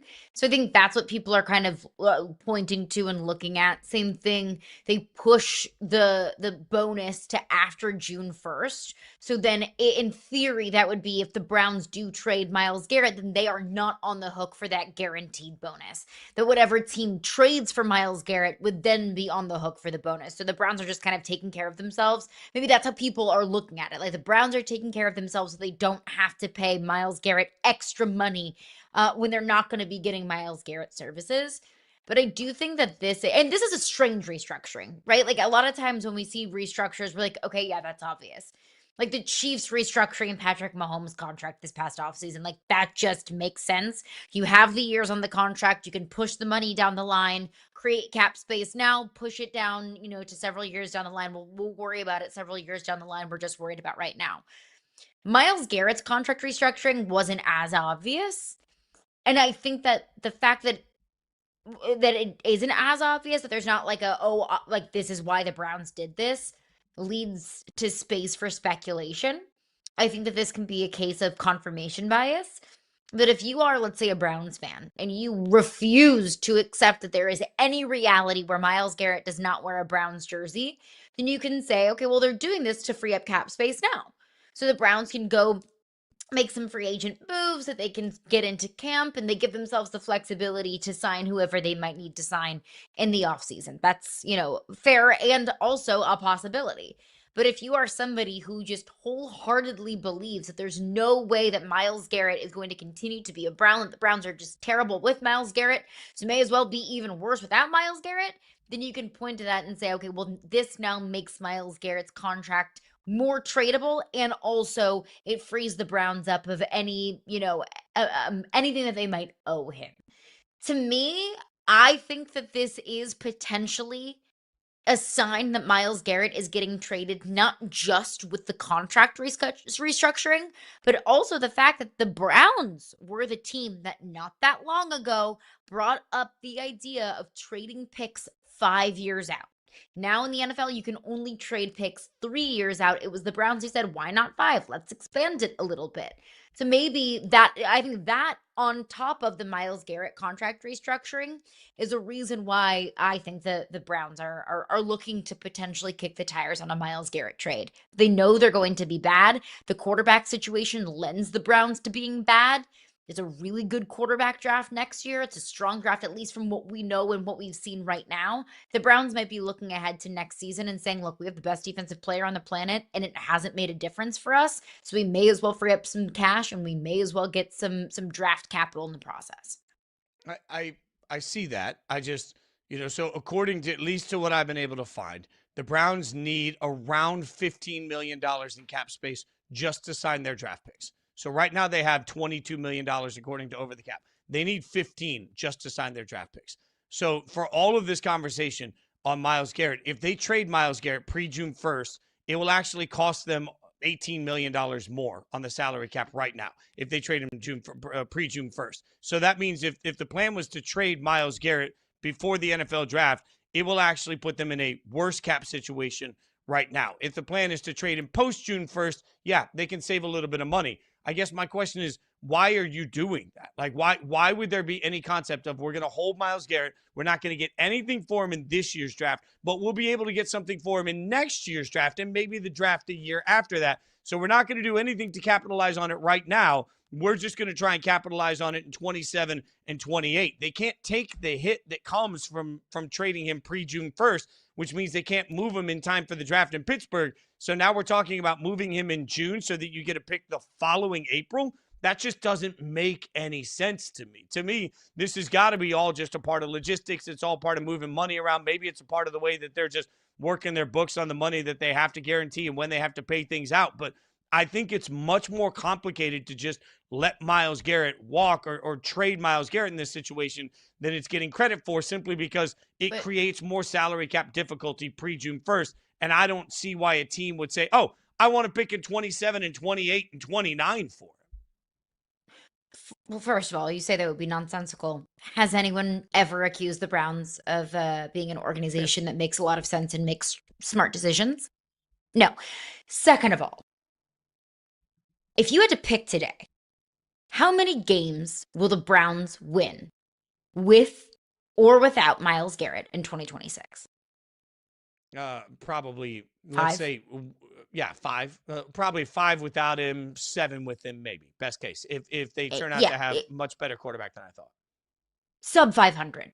Fair to say. Like well below 500. That's why you would trade him after June 1st. Because whether you have the pick this year or you have Myles Garrett this year, it's not going to make a difference. I don't think. I think the Browns are going to stink this year. Easy for me to say because the Browns have stunk for a very long time, but they stunk with the defensive player of the year. They didn't do anything really to address the quarterback situation. That's a massive question mark. It's the first year of the Todd Monken experience. So I do hear you on that I think post-June 1st trades are always fishy because you want that draft capital this year. You want to start your rebuild as soon as possible. But the Browns have been in a rebuild really for a majority of my lifetime. So what difference is it for the Browns to have that pick this year or next year? They're going to be bad this year. So the Browns might look at it and say, hey, we don't have a solution at the quarterback position. We have so many needs on our team right now. We have a lot of young talent. We are more so looking at the next 5 years versus the next 2. Whereas there are teams out there that might make some of these trades because they need to capitalize right now and they want to capitalize on the talent in this draft right now. The Browns don't necessarily have as tight of a timeline. Sure, Todd Monken wants to win as many games as possible. Sure, the Browns are feeling the heat. They don't want to be bad, but that's just the reality that they're living in right now. So what's the difference of getting the pick in 2027 or 2028 versus 2026 when you're still going to be bad no matter what? I think the delay, you're right. That makes a lot of sense. It still makes me feel icky on the Browns side, to be really professional in my analysis, and also from whoever acquires him. Because look, Myles Garrett's 30. In this season, in December of this year, he will turn 31. So now if you're the Cowboys and you're like, hey, we want to trade for Myles Garrett. Okay, so you're going to trade, let's say it's 2 first-round picks, which I think, people were surprised that the Raiders got 2 first-round picks from the Ravens, even though that fell through for Max Crosby. Myles Garrett is a better player than Max Crosby right now. I don't think that's any shade to Max. So let's say it's 2 first-round picks, which I still think is heavy. If that's where they go, then at that point, the Cowboys would be paying 2 first-round picks for somebody that will be 31 and 32 respectively by the time that they finish paying the cost for them. So that even, to me, narrows even more the window of teams that are willing to leverage everything for the next 2 years in your build process for somebody that by the time you get done paying for them is going to be 32. Like that edge rusher's 32 years old. That doesn't feel good to me. So that also comes back to why I don't believe that the value would be enough to make it worth the Browns going through all this work just to trade Myles Garrett. Yeah, I saw the proposal for 3 firsts. Look, Myles Garrett is a total and complete difference maker. Myles Garrett was a hands down unanimous defensive player of the year. But Max Crosby got 2 first-round picks. Max Crosby is not as good of a player as Myles Garrett is, as great as Max Crosby is. But Max Crosby is also 2.5 years younger than Myles Garrett is. So we're on borrowed time here at some point with a player who's 30, 31 years old. You trade 2 first-round picks. I don't think he's getting 3. It's 2 and some change. 2 and a third, 2 and a player, whatever it is. 2 and some change. You trade that because you believe that you are in a 2-year window. So I look at teams, you bring up Dallas. I think Dallas makes sense. Dallas was a team that kicked the tires on Max Crosby. Dallas is a team that's continuing to chase the Micah Parsons trade and continuing to try and make up for what they lost. And then some, because that defense was more than just a Micah Parsons away from being competent. I think I look at a team like Buffalo that could upgrade their pass rush, a team like Buffalo that probably needs to get to a Super Bowl in the next 2 years in order to capitalize on Josh Allen's prime. And I mentioned at the beginning of the segment how the Chiefs kicked some money of Patrick Mahomes' contract down the line because we'll worry about 2032 and 2032. That's how I think Dallas is thinking. That's how Buffalo is thinking. That's how maybe the Eagles are thinking, that we'll worry about our 2031 first round pick in 2031. We'll worry about our 2029 first round pick in 2029. For right now, we have to worry about 2026 in 2027 because that's the only window that we've got. And you don't trade for Myles Garrett unless you are squarely in a win now window.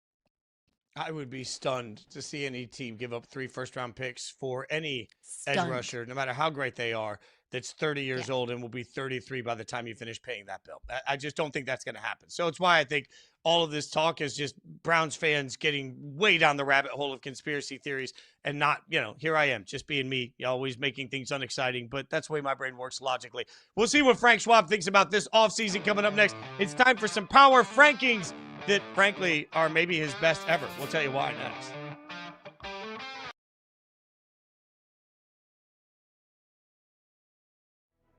What are some things about the Detroit Pistons that we on the outside might not know?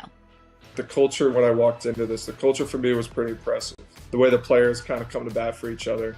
And, Isaiah Stewart is not a guy off the court that is like an angry human being. In that Charlotte game, it was all he was saying in the locker room was like, I'm going to have you guys back. That's what I do. For me, it's impressive to see just how together everyone is and, the culture that they've continued to build.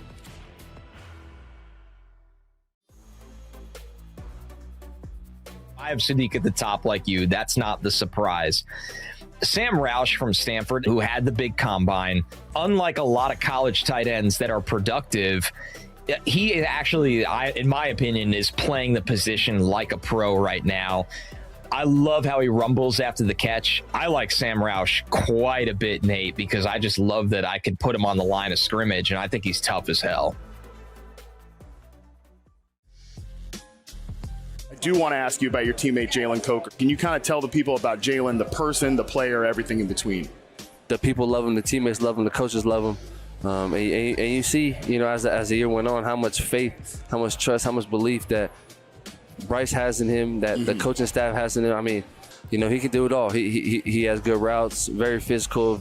He plays inside, outside. I mean, he does pretty much everything, man. And the Panthers definitely got a gem.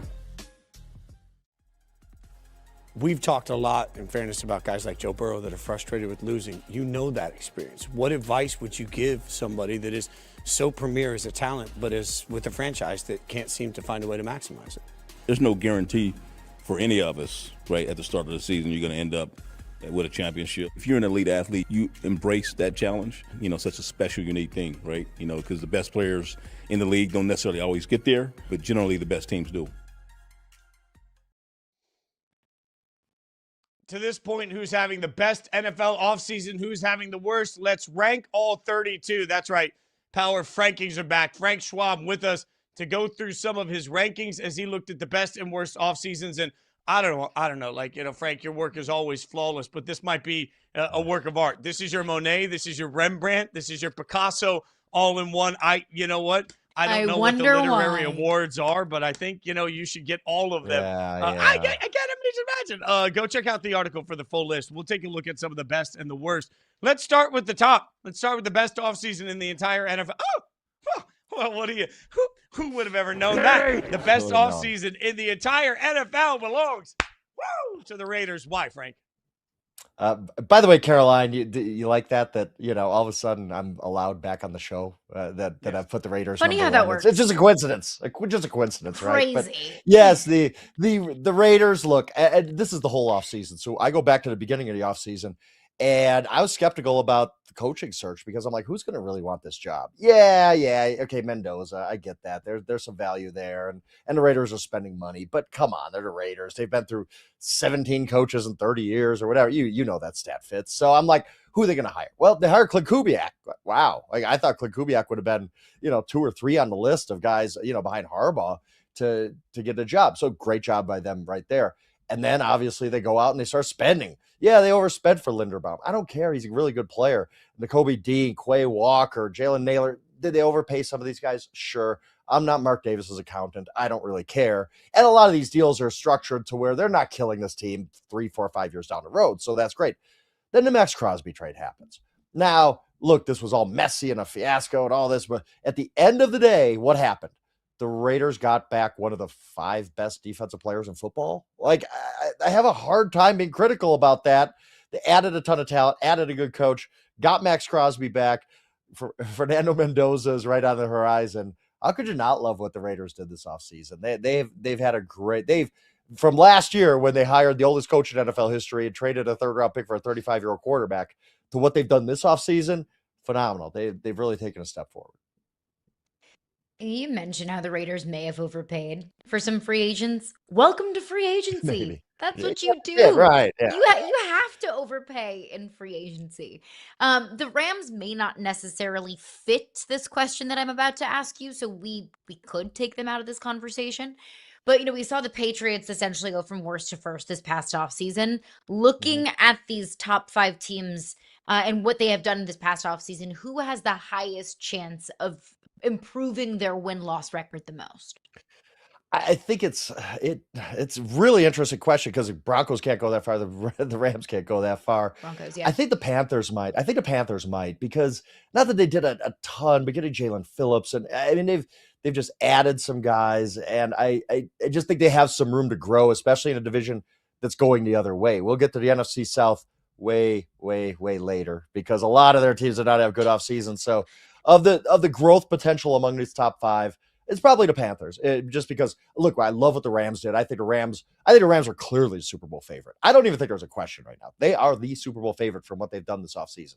But you're not going to get much better. The Broncos, I love the Jalen Waddle trade. Absolutely, positively adore the Jalen Waddle. They're a 14-win team last year. They can't get that much better. So somebody's got to have a growth here. I don't know that the Titans are going to be better. Raiders are going to be better. But the Panthers are probably best suited to take that step forward we're talking about. Why do you have the Rams at 2? I just love, look, you had one job. Les Snead, you have one job. And I get that's easier than having 16 jobs like the Titans GM, like the Raiders GM. You have one job, cornerback. That's our weakness. We have a weak quarterback. We're good everywhere else. Once Matthew Stafford got on stage to accept his MVP and said, I'm coming back, they're set everywhere else. You have one job to go get cornerback. You trade for Trent McDuffie. I don't care about picks in this draft. I don't think this draft is good. I don't think anybody's going to regret trading picks in this draft, okay? So you trade for Trent McDuffie, who's an all-pro cornerback, and then you get Jalen Warren, and Jalen Watson, sorry. And I just was, okay, you fixed your one problem, and in a big-time way, and you didn't give up the 13th pick. I think that's perfect. Like, again, Les Snead's job was easier than some other GMs, but he accomplished it. A+, you are the Super Bowl favorite. The Rams and SoFi next February for a Super Bowl, I could see it. Man, things are so simple in Rams land. Must be nice. When we're looking at some of these teams that had big off seasons, the reason why they had great off seasons was because they committed. They pushed the pot into the middle. They spent money. They addressed their roster. But when you spend money and you raise expectations, that then raises the heat a little bit on the general manager's seat or the head coach's seat to meet or even exceed expectations. Of teams that had great off seasons, who do you think has the hottest seats, whether it be a head coach or a GM? I think I look at Indianapolis. I really do, because you think about Indianapolis and everybody's lauding them for Alec Pierce. Well, they signed Alec Pierce to a lot of money and then had to basically give away Michael Pittman. Okay, did you get better? Like, I don't know about that. And then you feel like you're stuck and you have to pay Daniel Jones. Well, Daniel Jones is no sure thing for next year. And we're already in this. Look, I get why the Colts collapsed last year, but they did collapse. And all of a sudden you got Ballard and Steichen, who came into last season on hot seat and got themselves off it with a really good first half of the season. Then Daniel Jones got hurt. I get it. But he come into this season, if you don't take that step forward, if it's another season without a playoff berth, I don't really know if those guys should be feeling too comfortable after they spent a ton of money, but I don't think they upgraded the roster. They just spent a ton of money to kind of keep what's going, and it's not quite as good because, again, you gave up Pittman, and Daniel Jones isn't healthy. So I think the Colts are in a really tough spot. I want to go back to your top 5 for a second because I'm feeling positive. But the Broncos didn't do anything for a really, really, really long time. And then they did. So was Yeah. that enough? One move was enough to catapult them into what you think is one of the 5 best off seasons in the NFL? To me, it was, and because, and I get Broncos fans were really frustrated. Why aren't we going to get anybody? Well, they were waiting to go get a 27-year-old receiver who's led the NFL in yards per catch, who's been one of the dominant guys in the NFL. One of those, maybe dominant might be a little overstating, but I like Waddle a lot. I think he's really, truly what they needed. You look at Sutton's a good X receiver, but I don't think he's a guy you build your passing game around. You bring in Waddle as long as he stays healthy. And there's a question about that. There's no doubt. But you bring him in and he transforms your offense. And I don't think they needed anything else. This is a really, really solid team. So you make the one big splash move to get a superstar. I like that better than, having a bunch of, signings the first few days that really aren't going to make a big impact. Go make your one big splash. Look, and without the Waddle trade, I might have had them dead last. Right? I was critical of them the first few days of free agency. I was the gif of, hey, do something, poking them with a stick. And then all of a sudden I'm like, oh, there it is. Okay. Jalen Waddle comes aboard. I thought it was a perfect move for them. It was exactly what they needed. And I like the aggressiveness for them. Fitz said he wants to be poly positive and stay in the top 5. I don't want to. I want to go to the bottom 5. So let's pull up the teams that you ranked having the bottom 5 worst off seasons this past year. What stood out to you from the Vikings of what they did or maybe what they didn't do to justify being in dead last? Right. And all of a sudden, that's a team that just they can't afford anybody. They have cap issues, and I'm like, why do you have cap issues? Your quarterback's on a rookie deal. Like, this shouldn't be a thing, but yet you're cutting guys like Jonathan Allen, and you're just the one positive for them is they retained Brian Flores. That's great, but you're not able to add any talent really in free agency, and everybody's really too positive about Kyler Murray. And I say that when my good friend Nate Tice just wrote that, hey, this might work out. I respect Nate a lot. I've seen Kyler Murray play a lot of football. Kyler Murray ain't it. He ain't it. Like, you need to tell me something about Kyler Murray that's positive without mentioning his salary. Can you do it? You can't. I know you can't. It's every time you talk about Kyler Murray and, oh, the signing was great because they're only paying him $1.2 million. Awesome. Great. You're not paying him much. You get what you pay for in the NFL. Kyler Murray is not transforming that team. Look, might I look dumb like I looked with Sam Darnold a couple of years ago? Maybe. Like, Kevin O'Connell's a great coach. I really enjoy him as an offensive mind. But people are way, way too positive about Kyler Murray and his potential impact. And by the way, signing Kyler Murray, he's your starter. Let's not deal with that nonsense. Charles Robinson's already talked about this. Let's not deal with this nonsense. Let's not be disingenuous. Kyler Murray's your starting quarterback. You've admitted defeat on the 10th pick of the NFL draft after 10 NFL starts. Like, that ain't good. I can't find a positive in that. No, the Vikings offseason stunk. It was terrible. It was awful. So when we pull up that list of the bottom 5 teams, one thing that stood out to me for your bottom 5 is that 4 of those 5 teams are coming off of at least competitive seasons, right? Minnesota, Atlanta at 8-9, Green Bay 9-7-1. Jags were a surprise. We all know the Jets suck. Of the teams that are good here that we're talking about that have had bad off seasons, who do you think takes the biggest sort of drop this year? It's almost got to be the Jaguars. And I hate saying that because I do like the Jaguars. I like their foundation, but they just got to this offseason, and I guess they were stuck with the cap because they did nothing. Absolutely, positively nothing. I believe that they signed 2 contracts worth a total of $14 million, which is pretty much by far the last in the NFL. And look, they have and you lose a Devin Lloyd, you lose a Travis Etienne. This just has not been a good offseason for the Jaguars to build on that momentum. And there was already some plexiglass principle coming involved where they improved so much last year that the only way to go is down. Like, you have to take a step back. Well, now your roster is not as good. You're going to take another step back. I was a little bit surprised. I can't lie. I thought the Jaguars would be a little more aggressive, add a little bit more, say we were so close. Let's get over the hump. Let's win a playoff game. And they just have been very inactive. That wasn't what I expected out of this team. And just their inactivity in free agency and the whole offseason led me to you almost have to put them in the bottom 5. How could you put them anywhere else? And this is not the time of year to be mad, but this is the time of year to be disappointed in your favorite football team.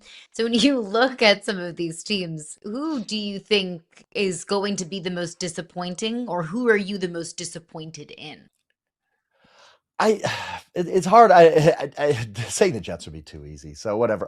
Let's talk about the Packers. That's obvious. Because the Packers 2 games into last season were like the Super Bowl favorites and all that. I just think you just wonder, is the world passed them by? You lose you lose Romeo Dobbs, who, I mean, part of their whole thing is depth. Like they got a bunch of these guys, and now all of a sudden you're chipping away at that. You had to trade Rashawn Gary away. I just don't think this team, and you had two of your coordinators leave, Hafley and Bisaccia, your special teams and defense, obviously. So you look at this Packers team and you're like, the window's not closed, obviously, but it's not opened wider either. Like it's just been kind of and you look at that division and it's the Bears, it's the Lions, really, really good football teams.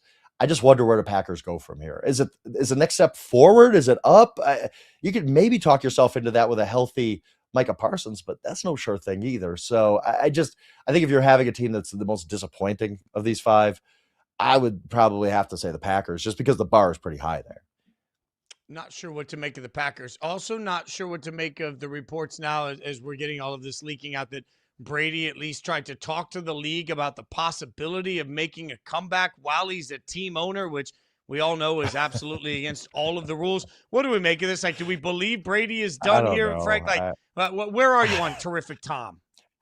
I love Tom Brady, but Tom Brady coming back to play now would be don't. This is Willie Mays with the Mets right here. Don't do it. We don't want to see that. Like he left on a fairly positive note with the Bucks. Yeah, I don't think so. It's like I think Gordie Howe was playing into like his 50s in the NHL, and that was cool. But this is a different deal, man. Tom, just do what you do. Don't. Yeah, no, we don't need this. We don't need this, Tom. We don't need to ruin your legacy at all by watching you stumbling around it. What is he, 47 now? Is that it? Like 48? Like, oh yeah, it's hard at 40 to be a good quarterback. And Tom, I guess, is bionic, so he may not be human, but no, don't do this. This is bad.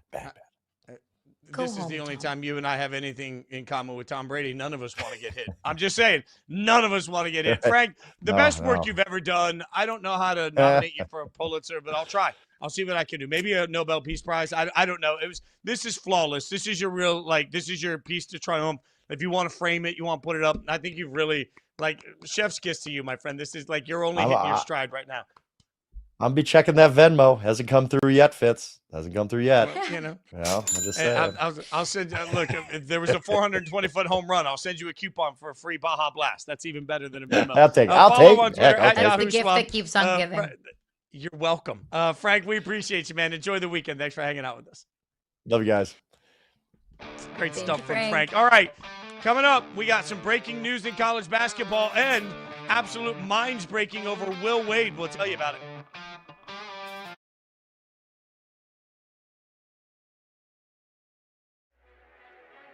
Criticism like that from a coach in the moment, how are you feeling when that's happening and the film's on screen? Yeah, man, I think it's you listen more to the message and not the tone of the message. I mean, I think it's actually better to get called out than to not, because it shows not only you're not worried about getting your feelings hurt. They're not worried about hurting my feelings. And that's something I love about our coach. He's not really worried about hurting your feelings. He's going to tell you, shoot it to you straight. And for me, I've always thrived under coaches that do that. We are ranking the biggest robberies in MLS histories, the players who looked at their team owners and said, thanks for the cash, and gave absolutely nothing in return. If your team is on this list, we are very, very sorry. Danielson, FC Dallas. His contract was for $879,000. If you're watching this, look at his photo. He don't even look interested to be there in the photo. With 10 appearances, he effectively got nearly $100,000 per game. I'm sitting there watching Unreal, and they're talking about you in WWE at the Royal Rumble, just being thrown into the ring. You ever getting back in the ring for one of those opportunities again after that injury? Man, I don't know. I mean, we got WrestleMania coming up, so you maybe see me in there, you maybe not. I'm just not trying to get beat up, but we'll see. I got beat up too much times. My body can't take that anymore.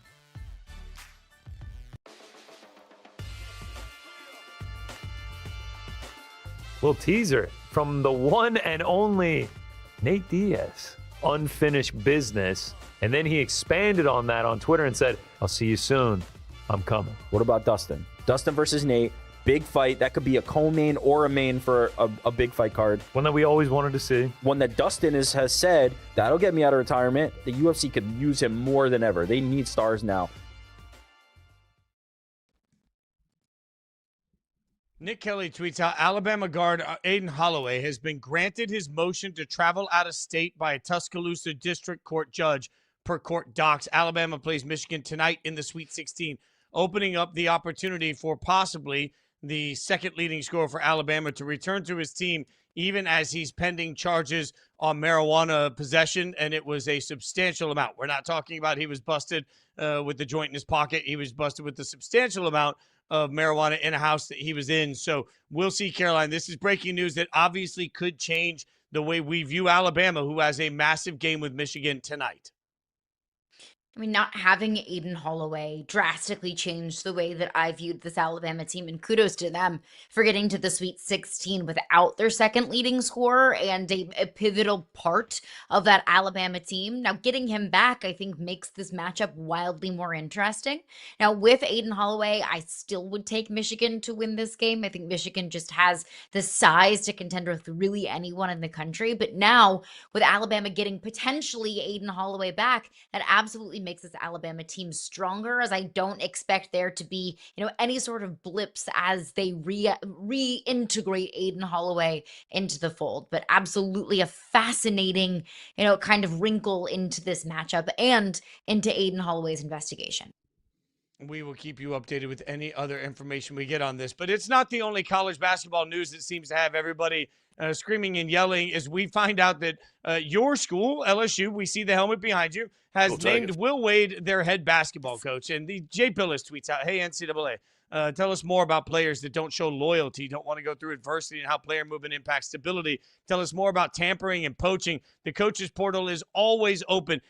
Look, Caroline, I watched Twitter over the course of the last 24 hours, Twitter X, collectively lose their minds over Will Wade at LSU. Yeah. I got to be honest, I'm a little shocked. Why?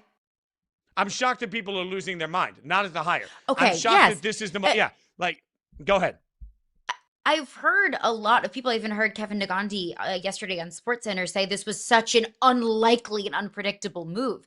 I'm sorry, if you think that this is an unpredictable move, then you haven't been paying attention.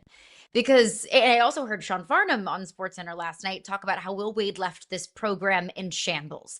I'm sorry, I disagree. I was at LSU for part of Will Wade's tenure at LSU. And the men's basketball program had never been more exciting than it was when Will Wade was in leadership of that program. And I was also at school when Ben Simmons was there. So I think that says something. Will Wade commanded more attention and had more success at LSU since Dale Brown was in Baton Rouge in the 80s and the 90s. LSU men's basketball, before Will Wade got there and since Will Wade left, has been an afterthought. LSU men's basketball is terrible. Nobody even cares. They're terrible and nobody cares. And that is a very scary place for a fan base to be when you have apathy set in. And yes, of course, Will Wade broke the rules. He paid players you weren't supposed to, and he got fired because of it. And LSU had no choice but to move on from Will Wade, because if you remember, the football program was also being investigated at the time for impermissible benefits, for recruiting violations, for paying players. So in order for LSU to prove to the NCAA that they actually did have control over the athletic department, they had to move on from Will Wade. But if you haven't been paying attention, the team's been terrible. Will Wade got McNeese to the NCAA tournament and won a tournament game.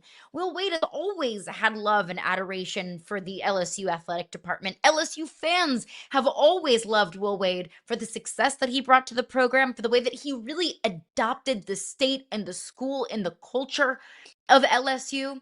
So I love this move, frankly. I love that Will Wade is back at LSU because he's a proven winner, because he had a lot of success at LSU.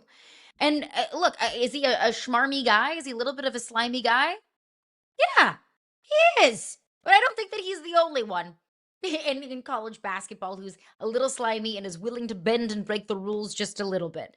And if you're surprised by LSU publicly courting Will Wade when he's still under employment at NC State, where were you when they did the exact same thing with Lane Kiffin? Doesn't make it right. Does it justify it? Does it mean that LSU is following the rules and coloring within the lines when it comes to hiring their coaches?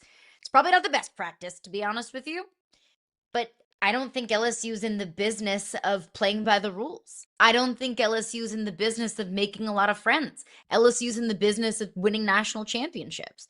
And if Will Wade and Lane Kiffin and Kim Mulkey and Jay Johnson are the coaches to do that, then LSU has shown that they are willing to do whatever it takes to do that.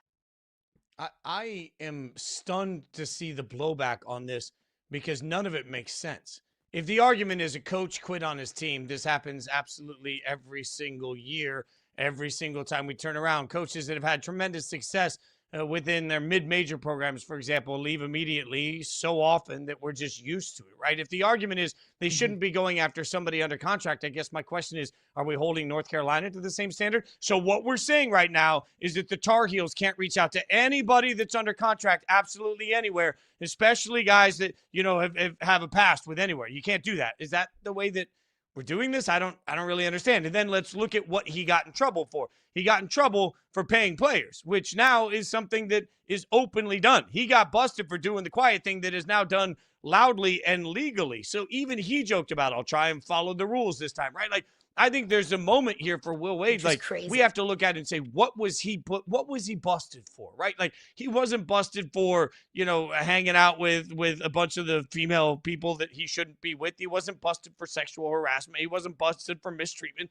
He was busted for being wiretapped and paying players, which at the time was illegal. I think he's paid his penance for that, especially considering the way that the college basketball landscape has changed. The absolute awe that everybody seems to be under, that I can't believe they would hire some. He just signed a deal with NC State. That happens all the time. He just met with NC State's AD and they were talking about the future of the program. That happens all the time. He sat at the podium and said, we're going to win here at NC State. That happens all the time. The fact is, Will Wade got busted, and because of that, people find him not to be likable for whatever reason. And because they find him not to be likable, and because LSU has other coaches that the general population of the sports fan world seems to find unlikable, I get it. Because of that, all of a sudden he gets looped into this greater conversation. This isn't some great nefarious devil getting put back on the sidelines for LSU. This is a college basketball coach that had success at LSU before. I don't know. Maybe he really liked it. Maybe his family really liked it. And maybe he wanted to go back there. Maybe it's more money. Maybe all of it's combined into the reason that he goes somewhere, Caroline. But I'm stunned to see this level of discourse over a coach that wasn't accused of doing Sharon Moore type things. This is a coach that gave players the bag, got busted doing it, paid the penalty, and now is back. What's the big deal? I don't think a lot of people realize that was the only offense. Like, everyone has just associated Will Wade with being this horrific and terrible person. And look, he broke the rules, and you can't break the rules, and he lost his job, and he got slapped with a show cause because of it. He did the crime, he did the time, but he paid players. He just has more experience doing it than everybody else does, I guess.